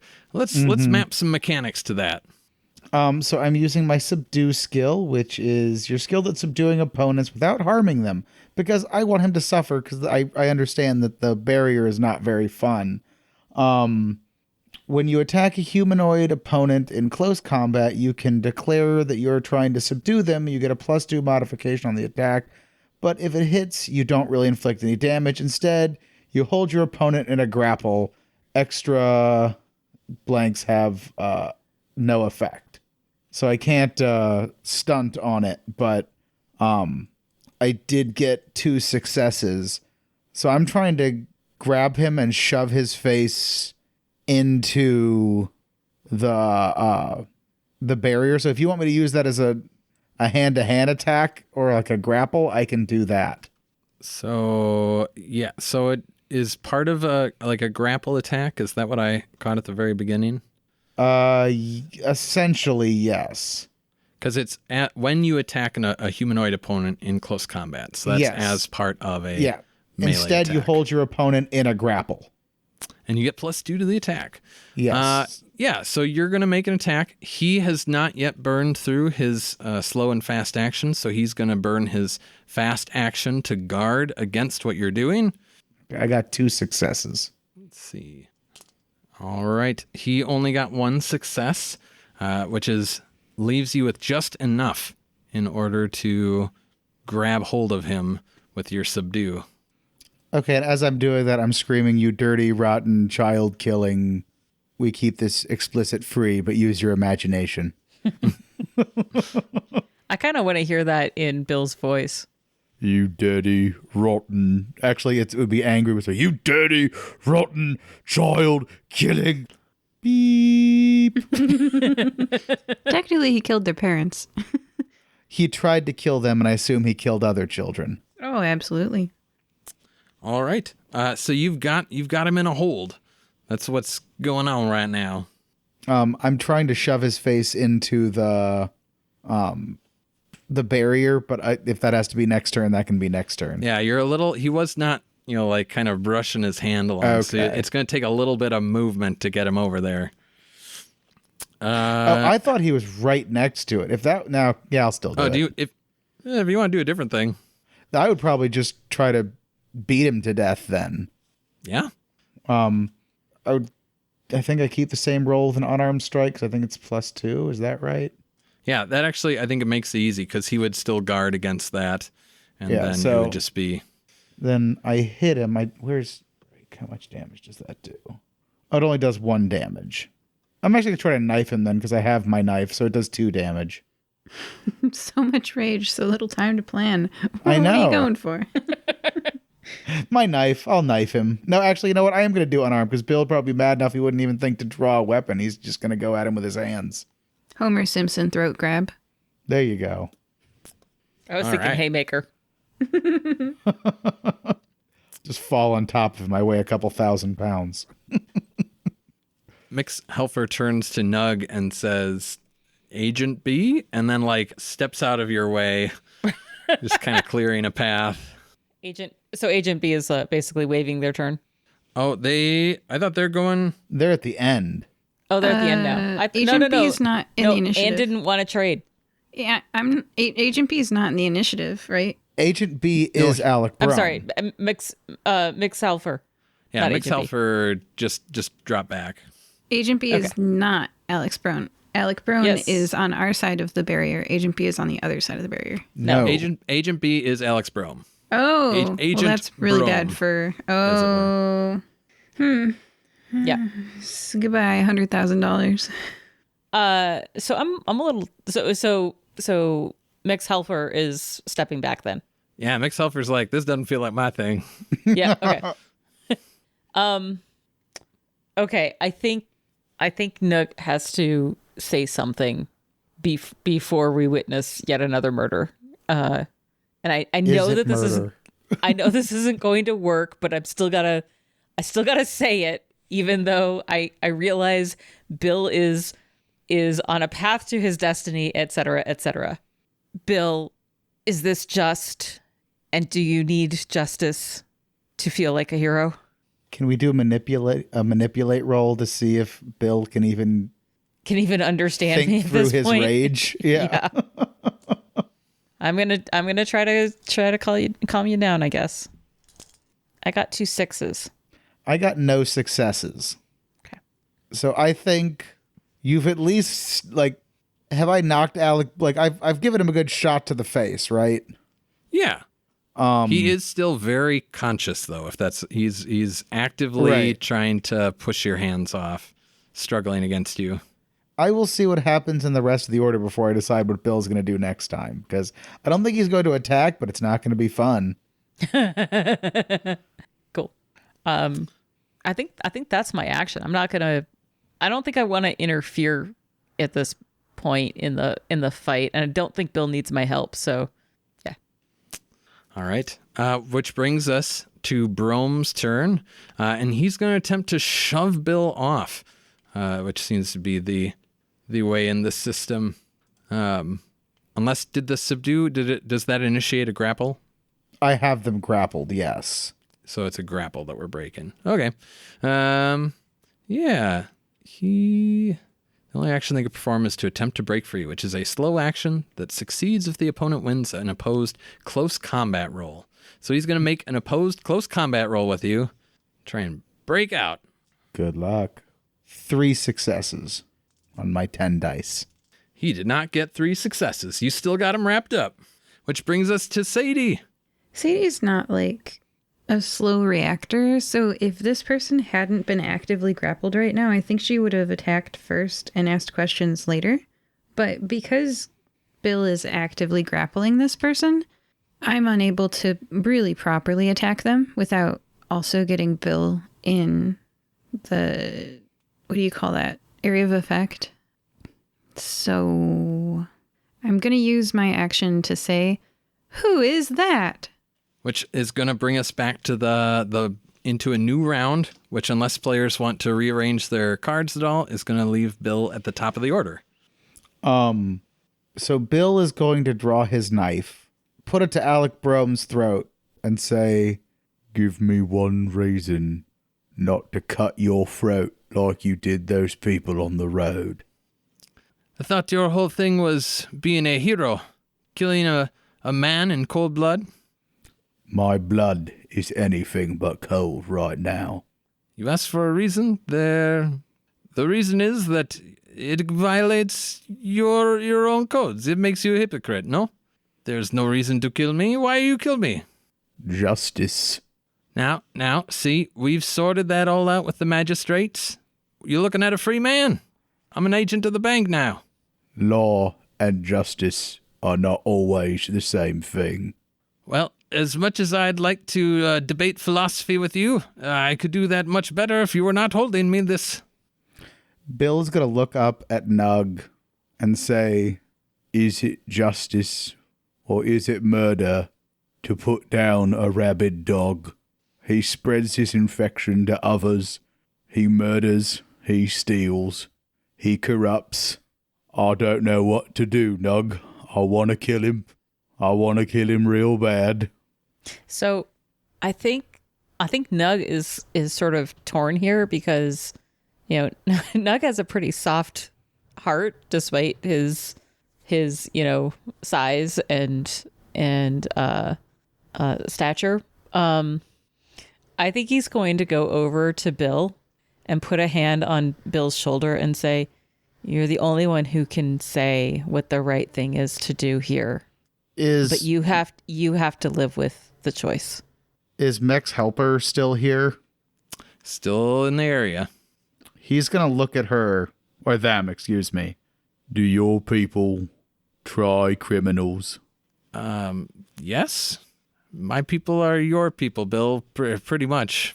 He's going to get down next to Alec Brome and go, I won't kill you now, but you will stand trial in a place I know is just, which is my home. But you will live for right now. And then he gets real close into his ear and goes, don't make me regret this, or your death will be worse. And then he lets him up. Ooh. He gets up and he backs up from you, Bill. He is not letting himself get into close arm's reach with you anytime soon. But he brushes himself off and says, sounds like I can live with that, for the moment at least. Now, what's going on with this bank and you? Yes, I have been assigned by the bank to retrieve a matter of their property, something that they desire back greatly, and I have noticed that you have this, the parchment, yes? And he like pulls up a bit of his shirt and he shows this glowing tattoo from the bank. He's like, you are the ones they have sent to protect me, no? It is quite funny. It is ironic, yes? Bill cocks the shotgun that he has. Looking very unamused. Yes, ironic. But what is it that they're trying to retrieve? Oh, that is way beyond your pay grade. Can I kill him now? I don't think you have much leverage here, Mr. Brome. Can we try another manipulate check on him? I would like to manipulate him. This is going to be a significantly harder manipulate. Okay. If it doesn't work, That's we'll see how well he does with one leg. All right. I have more people on my side. Yep. Right? It probably is going to cost him something. He has suffered damage? No. He has not suffered damage. No, He suffered damage from your. Oh, that's right. I did crew. one, yeah. Yep, you did one to him. And am I going to, my case here is you don't have enough leverage to be cagey about what it is that you're trying to protect. We need all the information or we cannot protect you adequately. That's my case. You can decide if that gives me an extra die or not. That is a good case. But you're also going to be, so you get +1, but you're going to get -4, so you're at a -3. There's also more of us. You get +1 for the good talking, and so good talking. You get +1 for presenting your case well, plus another +1 because you've got more, plus another +1 because you've damaged him. So that's +3. Yep. And then -4, so you're at -1 to your roll. Okay. Come on, Nugh. 2 6s. 2 6s is a success. Although I guess it's against his. This is still an oppose because he's It's trying opposed. not. It was That is hard. correct. It was harder, but he's still trying not to give up the bag, so to speak. What you got, buddy? We're making an empathy roll, right? It's a empathy manipulation. Yeah. Oh, he's so good at that. With his corporate killer stat block. You got 2 successes on him. I did. You did. Oh, so I did. Okay, cool. That means you get stunts too. Yeah, I get a stunt, yeah? Yes. So what I want from him is information on what his What is he here to, quote, retrieve for the bank? But he's going to sing. He's going to give more information. Is going to do more than I ask for. Details are up to the GM. Just FYI, I'm reading the rules of manipulation, and it is not an opposed roll. Oh. To make another person see things your way, make an opposed roll for manipulation. Your chances are affected by your negotiating position. See the box text on the next page. I'm reading manipulation, 70. the skill. Oh, I'm reading manipulation, the skill, page 70. I must be reading the wrong thing. I'm sorry. Regardless, we got a couple successes. He is going to tell you, I am here to retrieve a bit of taxation and a bit of procuring the bank's property, these documents that they say are quite important. My tattoo is also meant to help me hone in on them. Your little bit of bonus info there. So cool. They have told me that I will know them as I see them. Great. I look over at Mick's Helfer, who is probably hiding that case right now. You correctly ascertain that she's trying to be they're trying to be discreet. Okay. Doing some calculus in my head. I say, okay, well, that's good information to have. Did you find what you were looking for? I think before he responds to that, you all hear the angry beat of big wings and the crashing of branches from the direction of the cave mouth that y'all had come from. And crashing, barreling through the tree line, the partially burned, half melted form of a giant megamorph hornet, the size of a dragon, flanked by an injured and another uninjured wolf-size hornet come barreling through the trees. And Mix Helfer says, shh, and her word is cut off as she disappears. And you notice a bit of dimensional magic, and there is a flare on Brome's little tattoo. All these things kind of happen at once. Let's pull some more initiative cards. Okay, I'm going to shuffle, and you tell me who to pull, and I will. Let's start by pulling for you. I'm a 4. And then let's pull for Nugh. A 2. And then let's pull for Brome. A 3. And then let's pull for Bill. 8. And then let's pull for what I'll call the Wolfhound Hornets. Let's go, we'll break them up. Let's do the injured Hornet first. 5. And then the uninjured Wolf Hornet. Here, wait, give me a second. So 2 was Nugh. 3 was who? Brome. Brome. 4 is me. 5 is a Hornet. 8 is... 8 is Bill. Bill. Okay, and I'm pulling one more? Well, 2 more. So pull 1 more for the other Wolfhound. Okay, I'm going to stick them up on another line if they're enemies. Okay, got it. Wolfhound, 6. And then I lied. You actually are pulling 2 cards for the Megamorph. Can I make a request? Sure. Mex Helfer is obviously intending to bamf away, but just as Bill couldn't have taken his action immediately when we encountered Alex, Mex Helfer will have to do that on their turn. That's legit. Especially since I have a stunt that I used earlier. They're impressed by me and will try to help me later on in some way. Oh. I don't want them to disappear before they make good on that. Interesting. We'll see how that flies. Let's pull. So we got either 9 or 10, I think, is going to be when. Yeah. Those are the last remaining cards. Well, it's going to be, yeah, it'll be at the end, so it'll be equivalent. Anyone want to trade with me? I've been letting y'all swap with Mix, but at this moment, she is distinctly her own individual acting agent. Yep. So we are at the start of a combat. Y'all heard the initiative orders. Do you want to swap as players? Okay, so I'm 2, right? Yes. Does anybody want to go right after the queen wasp goes? I was hoping to engage the queen wasp directly, so I wouldn't mind getting in the mix there because I feel like I'm the healthiest one. I've got big armor on and I've got 5 health. Sure. Okay. I'm resilient, but yeah, that's fine. I will swap with Bill. Bill is now 2 and I'm a 8? Mm-hmm. Yes. Sounds good. Would you like to go before all the enemies or after all the enemies? Me? Are you offering to switch with me? Yeah. Anne? I have 4 stress, so the odds that my attack hits are low. So I'm offering okay. for I'll switch with you. Okay.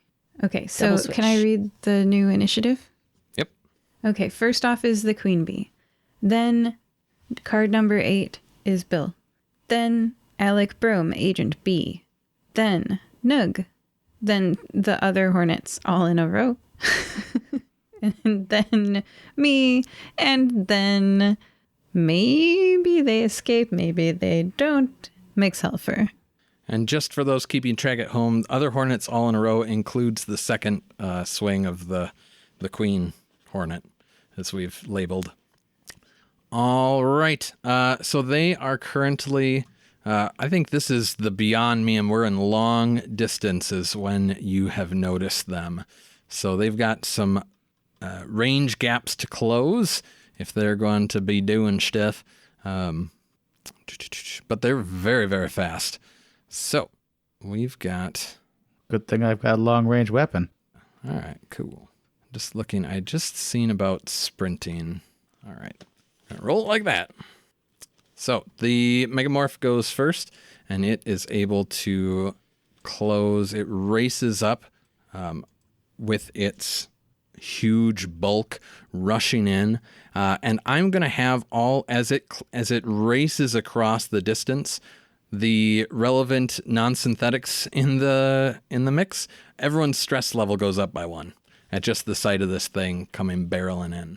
That's just me. I'm glad I'm going last. It's also then- Mix Helfer. Hey. And Brome. Hey. Although I guess NPCs don't really take stress. They don't technically, but I like to look at what the narrative is telling. Yeah. All right, and I'm gonna do a quick little roll just to see who I think might be closest, because it won't be able to charge up and attack, but burning, well, no, it's enraged by being all swarmed and damaged and stuff. Lava. We poured Yeah, lava down its oh, down its lava. hive. Didn't like that at all. So it does rush up, leaving its flanking, pair well in the distance, and just gets right up to. I think Bill is the biggest target, but it might not process Bill as a sentient target. So it's going for Nugh. Okay. So it is all up. It is engaged with Nugh. Great. And that brings us to Bill's turn. So are they in close quarters now? Yeah, so they're in melee, or they're like right up on each other. Okay. I believe that puts you But- at like short distance. Cool. I'm going to shoot it with my shotgun then. So that's 11 dice. 1, 2, 3, 4, 5 successes this time. Whoa. I would like... Actually, you know what? I'm not going to use my shotgun because it doesn't do as well on armor. I'm going to use my plasma rifle, which actually has armor piercing. Ah. I still get the same number of... Actually, I get 1 less. Do you want me to re-roll it or just take off the last dice on the list? I'm using a dice roller. We established a precedent. Let's re-roll it. Okay, come on. 1, 2... It's only 3 successes this time. Okay. And armor piercing just negates all of their armor. Is that a correct recollection? I think so. It's half. Armor piercing means any armor rating counts as half against this weapon, rounding fractions up. Armor double Yeah. means any armor rating is double against this weapon. Nice. The more you know. It got a pair of successes, and so that leaves you, I think, with 1 success. Does that mean I just do my damage? I don't do any extra stunts? Yes. Then I do 3 damage to it. All right. A satisfying first shot. And are you doing any additional movement or just pulling the weapon and firing? My quick action, I'm going to try to get its attention, I guess. Because, Nugh, you're not wearing any armor, right? No, but I am resilient. What does that mean? It means that I roll strength when I'm damaged and reduce the damage. Oh, then I think you're all right. I'll just stay where I am then. Besides, Yeah, I think you got its attention. Fair point. Yeah, it has definitely taken notice of you with that blast of the advanced weaponry you got from Ignatius Cogwright. Brome happens to go next, and he's going to quickly pull out a bow and fire off a shot at this giant hornet that is right up in everybody's close range. What did we decide about being able to speak? Does it cost an action? A fast action? We kind of didn't really make a formal ruling. We didn't do it, but we did a little bit more on the narrative lines of saying, well, initiative freezes time, but things hadn't really happened yet. In this moment, you could say a thing. Okay. I'll say it on my turn. I just, yeah. There you go. So Brome launches a shot. It connects, but glances off. And then he's going to kind of move a little bit back because he doesn't need to be all right up in this. And that will bring us to Nugh. Okay. The Queen Hornet is in my face, yes? Oh, yeah. So we are engaged. Yep. We're engaged. Well, you haven't even been on a date yet. I know. And I, as you may recall, pulled out my cutting torch way back when we were heading out. So I'm going to use that to, which has armor piercing. I'm going to use that to attack the Queen Hornet. Nice. Does that also happen to have a fire tag? No, it has power 5. Okay. I got 1 success. 1-6. Not great. You got a success on it. I did. Yeah, armor piercing for the win. Armor piercing for the win. It takes 3 damage from my cutting torch as I slice into it with the torch. I feel a little concerned about this, but it is not actually fire, so I'm good. Cutting torch is heavy machinery, but in this case, it's for combat. So, and I'm going to call to Anne. Anne, are you as good at banishing as you are at summoning? No. Could you maybe learn very quickly? Okay. All right. You ever tried putting Any the toothpaste other back quick in the action? tube? I'm gonna save my fast action because I'm gonna need it to block. That seems savvy. Which makes it the injured Hornet's turn. Again, these are starting at long range. They've got to come barreling forward. They're seeing y'all deal some pretty significant damage to their big buddy, and so they are also just going to race in. And the injured one is going to pull up alongside Nugh as well, and the uninjured one is going to fly up on Bill. But that's full movement for there, so that goes through both the wolf-size ones. But now we're back at the megamorph, and it's right up engaged on Nugh. So we're gonna see what it does. All right, cool. It launches into a wild, all-out attack. It's got mandibles the size of short swords and a stinger that's like a lance coming off its rear end. It's just going wild on you. I'm going to block, obviously. How many attacks does it get? How many attacks does it get? Yeah. Like, does it get multiple attacks, or is it? It gets thematically multiple. It gets multiple. It is a creature that draws 2 initiative cards, and so on each of those initiative cards, it gets a slow and fast action. Okay, so it in terms of this, it's only rolling the dice once, right? Yeah. Okay. Guys, I can't even. 12 dice, so many 5s. It does not manage to hit you. Great. I rolled 2 6s, so. Oh, it was technically an armor piercing attack. I don't know that you're wearing armor. I think you were just kind of defensively moving. Yep. I'm just blocking, and I am not using. I don't have But armor, so it's so mangled by the magma. Its normal balance and precision is just thrown off. great. Technically, one of the options is to counterattack when you block. Oh, I know. Are you I'm about to do that. Attacking? Uh-huh. Yeah. Okay. So so I would like. So I got 2 6s, which means I can choose 2 effects from. You the cannot list spend below. additional 6s to increase the damage of your counterattack, but you can deal damage to the attacker equal to the damage rating of your weapon. Right, but for each 6 that I roll, I can choose an effect. Oh. So this is what I'd like to do. I'm going to counterattack and inflict 3 points of damage to the queen, and I would like to disarm my enemy. Oh. You said that she's pretty badly mangled from the lava, so maybe I can, in hitting her, with my counterattack, maybe I sever her stinger. I know she's got other weaponry because she's scary, probably a bite, all that kind of thing. But Disarming a giant megamorph hornet. You know what? Yeah,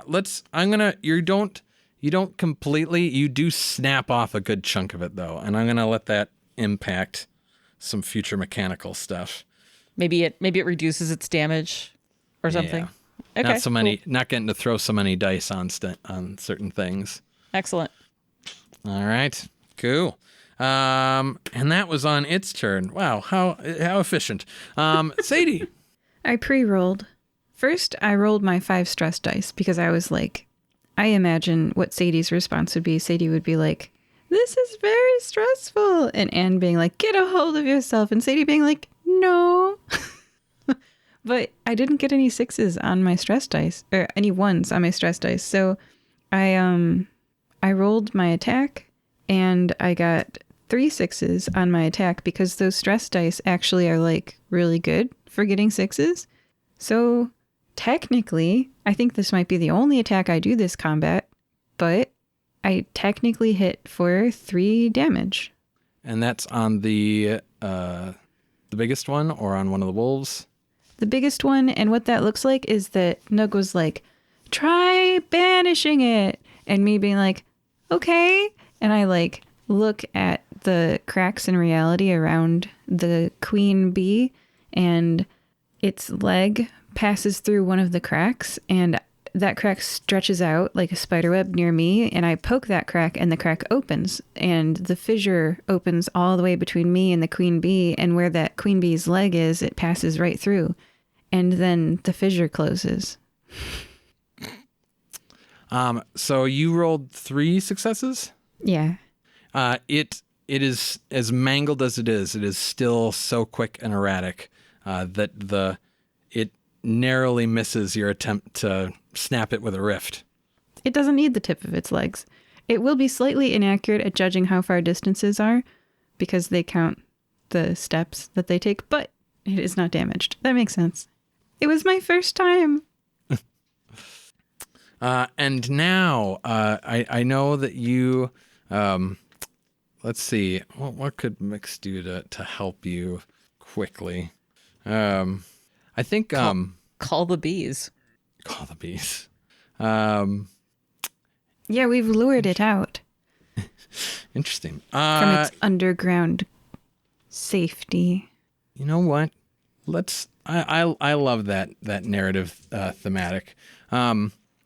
So what you see happen is that Mix, I am going to say, disappears again. But then in the short moments following, you hear you notice that a portion of the smoke wall starts to like billow out as though it is no longer pressed up against a bowl. And you hear the droning of more wings filling the sky. And bees regular-sized bees pour out of this gap in the wall and fly for the megamorph. And is that reasonable? It's going to fly for the injured wolfhound one, the one that's on I believe is on also on Nugh. And these tiny bees swarm and surround the hornet and start beating their wings. And if you know a thing about Japanese giant hornets and bees, there's a fun thing where they can actually overheat and cook the hornet with their wings at that narrow band of temperature where they don't overheat. And that's precisely what these little bees do. And they drop that wolf-sized hornet. It falls with a final quiver to the floor. Yes! There you go. But that brings us back to the beginning of the initiative order. And you still got this really big angry one right in front of you, Nugh. Yep. And so it's going to try again to do something that establishes narratively how mean and vicious it is. So we're on a new round, right? This is a new round. Great. I'm still going to need to block. Going to use my fast action from this round to block.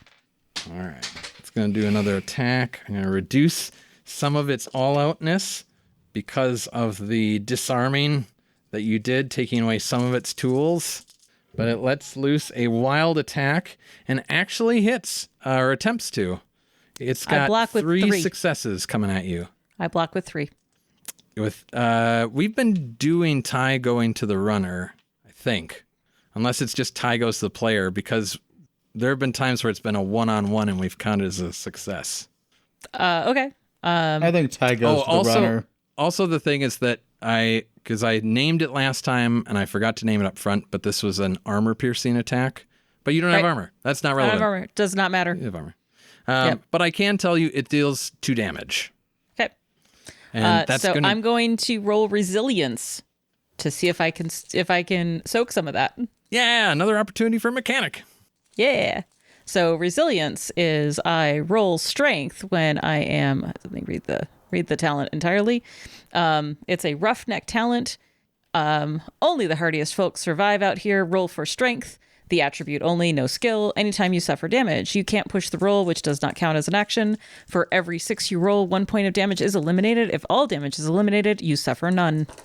I got 1 6, so I will only take 1 point of damage. There you go. It manages to catch you with one of its mandibles, swiping through for your throat, but just catching your shoulder. Which brings us to Bill. Okay, so we have established now that the queen wasp's head is at body level with Nugh, correct? Yeah. Okay. Tell me if I can do this, because I have an idea. I want to use my ability hidden stash, or secret stash, to pull out a frag grenade. And I want to try to shove that thing down the queen's throat, because I don't think her interior has armor. I like the sound of it. I love you, Bill. What would you like me to roll? Are you throwing it? And that's No, a I'm range, trying. Or are you just I feel shoving like your arm I'm in there? trying to get up there and shove it down her throat and then close her jaws and make her swallow it. So when it goes boom, it's on the inside. Ever give a dog a pill? Yeah, This sounds like a close combat roll. I think so. Bill. 5 successes. Oh my God. Beat that queen wasp.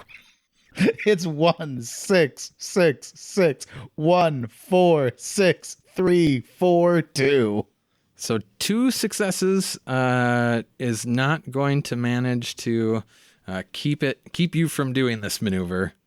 And frag grenades do 9 blasting damage. Do you want to roll and see how many 6s you get on that? Or it's just 9 damage? Yeah, just 9 damage. Oh, wow. All right. And that I would argue that it would be increased because the explosion is contained. Because, I mean, if you think about it, an explosion outside would do 9 damage. But if you put that same grenade into a box and blow it up, that box can take a lot more damage than if you threw a grenade at it from the outside. Well, we're going to make a roll on the critical injuries for xenomorphs, which I'm using for this particular entity. And on a... Man, now I get a 6? All right, cool. On a 6, the effect of a critical injury xenomorph is torn apart. Instant death. The xenomorph is torn apart or crushed amidst shrieks of rage. So... have you seen the end of Men in Black? Yes. I love it. Yeah. I think that's a great moment narratively where Bill shoves this grenade in, the whole megamorph just plow and goes. And with their largest and mightiest fallen, the party quickly routs and disperses any remaining resistance of the swarm. We can just wipe that battle and call that good. As the smoke kind of clears, so to speak, literally now that there's a hole in the bowl and it goes away. Tell me what happens next, players. Wipe the goo. We could be at an end point, but it seemed like there were maybe a couple of irons in the fire or loose threads that y'all might want to attend to. Yeah. Did anybody from the town see Bill do that? Did anybody from the town still see Bill do that? Well, Can they see out? There are a swarm of bees that are making their way back into the town towards the apiary that had been out here on that wolf spider hornet. So the bees saw it. The bees know. saw it. I feel like Bill is going to go in and talk to the town and take Alec Brome with him because he's got some unfinished business here. That's actually maybe a good man. Would Brome? So Bill had just, taken that time and energy to shove a grenade in that megamorph. Would Alec Brome have hung around, or would have he spent his action trying to make a quick escape? I've got a gun with long range. Yeah, I don't think we're going to let him escape. Yeah, I have heard the party say that they had multiple means to try and keep him around. As the smoke is clearing, you still have managed to keep him close by and are taking him into the town. As you are heading into the town, there's a lot of disoriented folks. You notice that there's a dim false sun that's apparently been hanging in the town that you get a glimpse of before the magic dissipates and it goes away.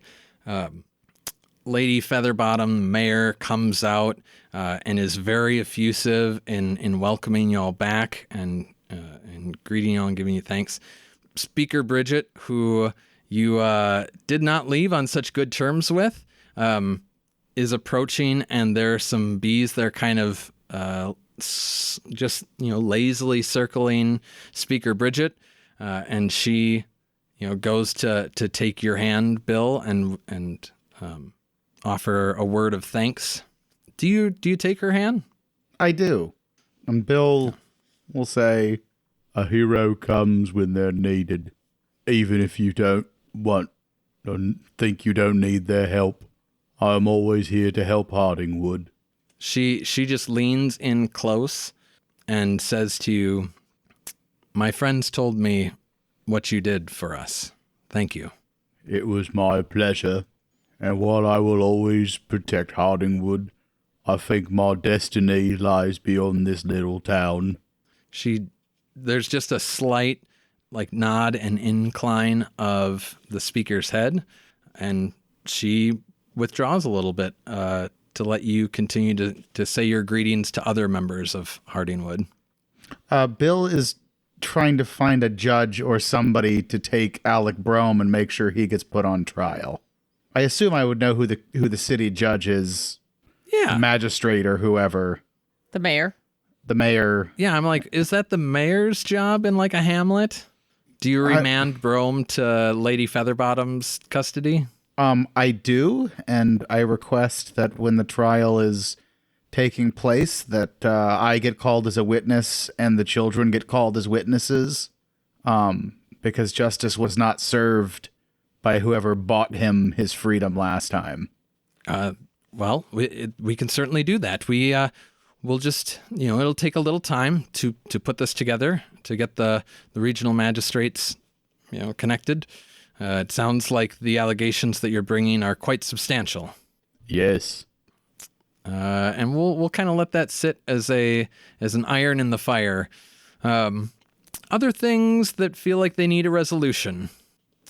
Otherwise, I'll kind of name that. I think that that kind of brings us to a bit of a narrative close. The force of the swarm in Hardingwood has been broken.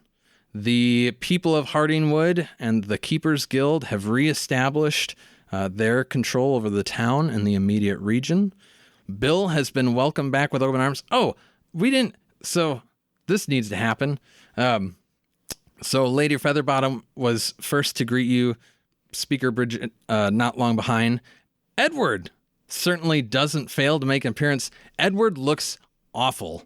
You have never seen Edward Hardingwood look quite so frail and tired and just run down. But slowly he ends up kind of making his way through the crowd to your side, Bill, and says, "My son, I'm so proud, so pleased." And he goes and he wraps you in a big hug. Bill will hug him back and say, "Dad, what's wrong? You look ill." It has been very trying these past few weeks. Myself and the guild have been working powerful magics both to protect the town and also to sustain life here within the wards that we had placed. And you think back to that false sun that was hanging in the sky. I have been burning through mana and life force at a far greater rate than is wise. But now, I hear that you've defeated the Hornets, and a little rest, I'm sure I'll be right as rain in a few days, maybe a few weeks. Bill is going to gingerly pick up his father and carry him back to the house so he can get him in bed. And Sadie, he asks for one of those special drinks you were talking about earlier that are good for sleep. A posset coming right up. He tries to brush you off and your offer of aid, but you could tell he's not really trying hard. He's going along with it.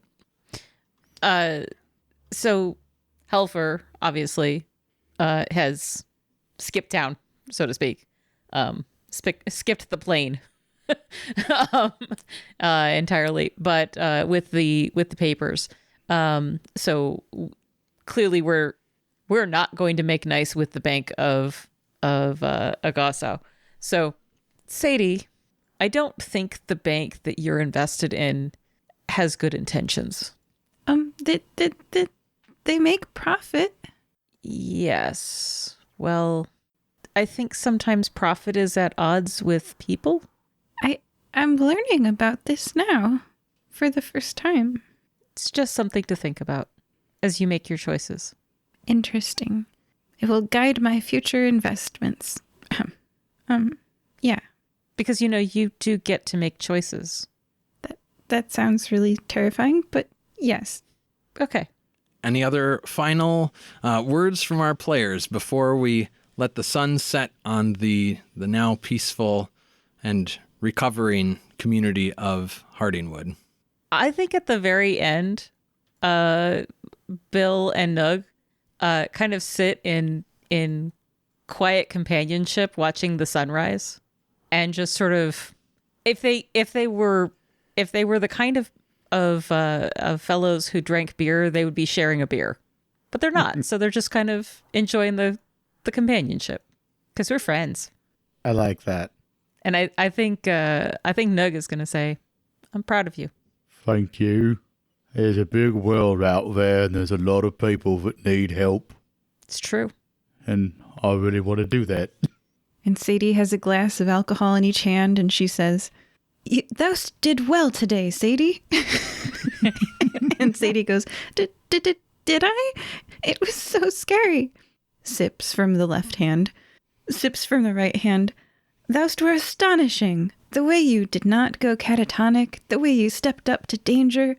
I'm proud of you, Sadie." Thank you. Thank you, Anne. And they clink glasses together.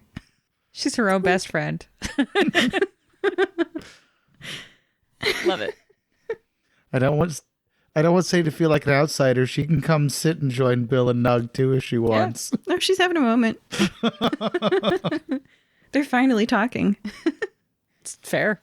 Well, on those cheery shared moments of joy between companions, which truly, friends are the treasure we made along the way, or however that phrase goes, we will let our little tale in Hardingwood come to a close. Thank you all for joining us. We have been the Fire Breathing Kittens. Here, playing for your entertainment this evening, we had Sadie. Bye? Nugh. Thank you all for listening. And Bill.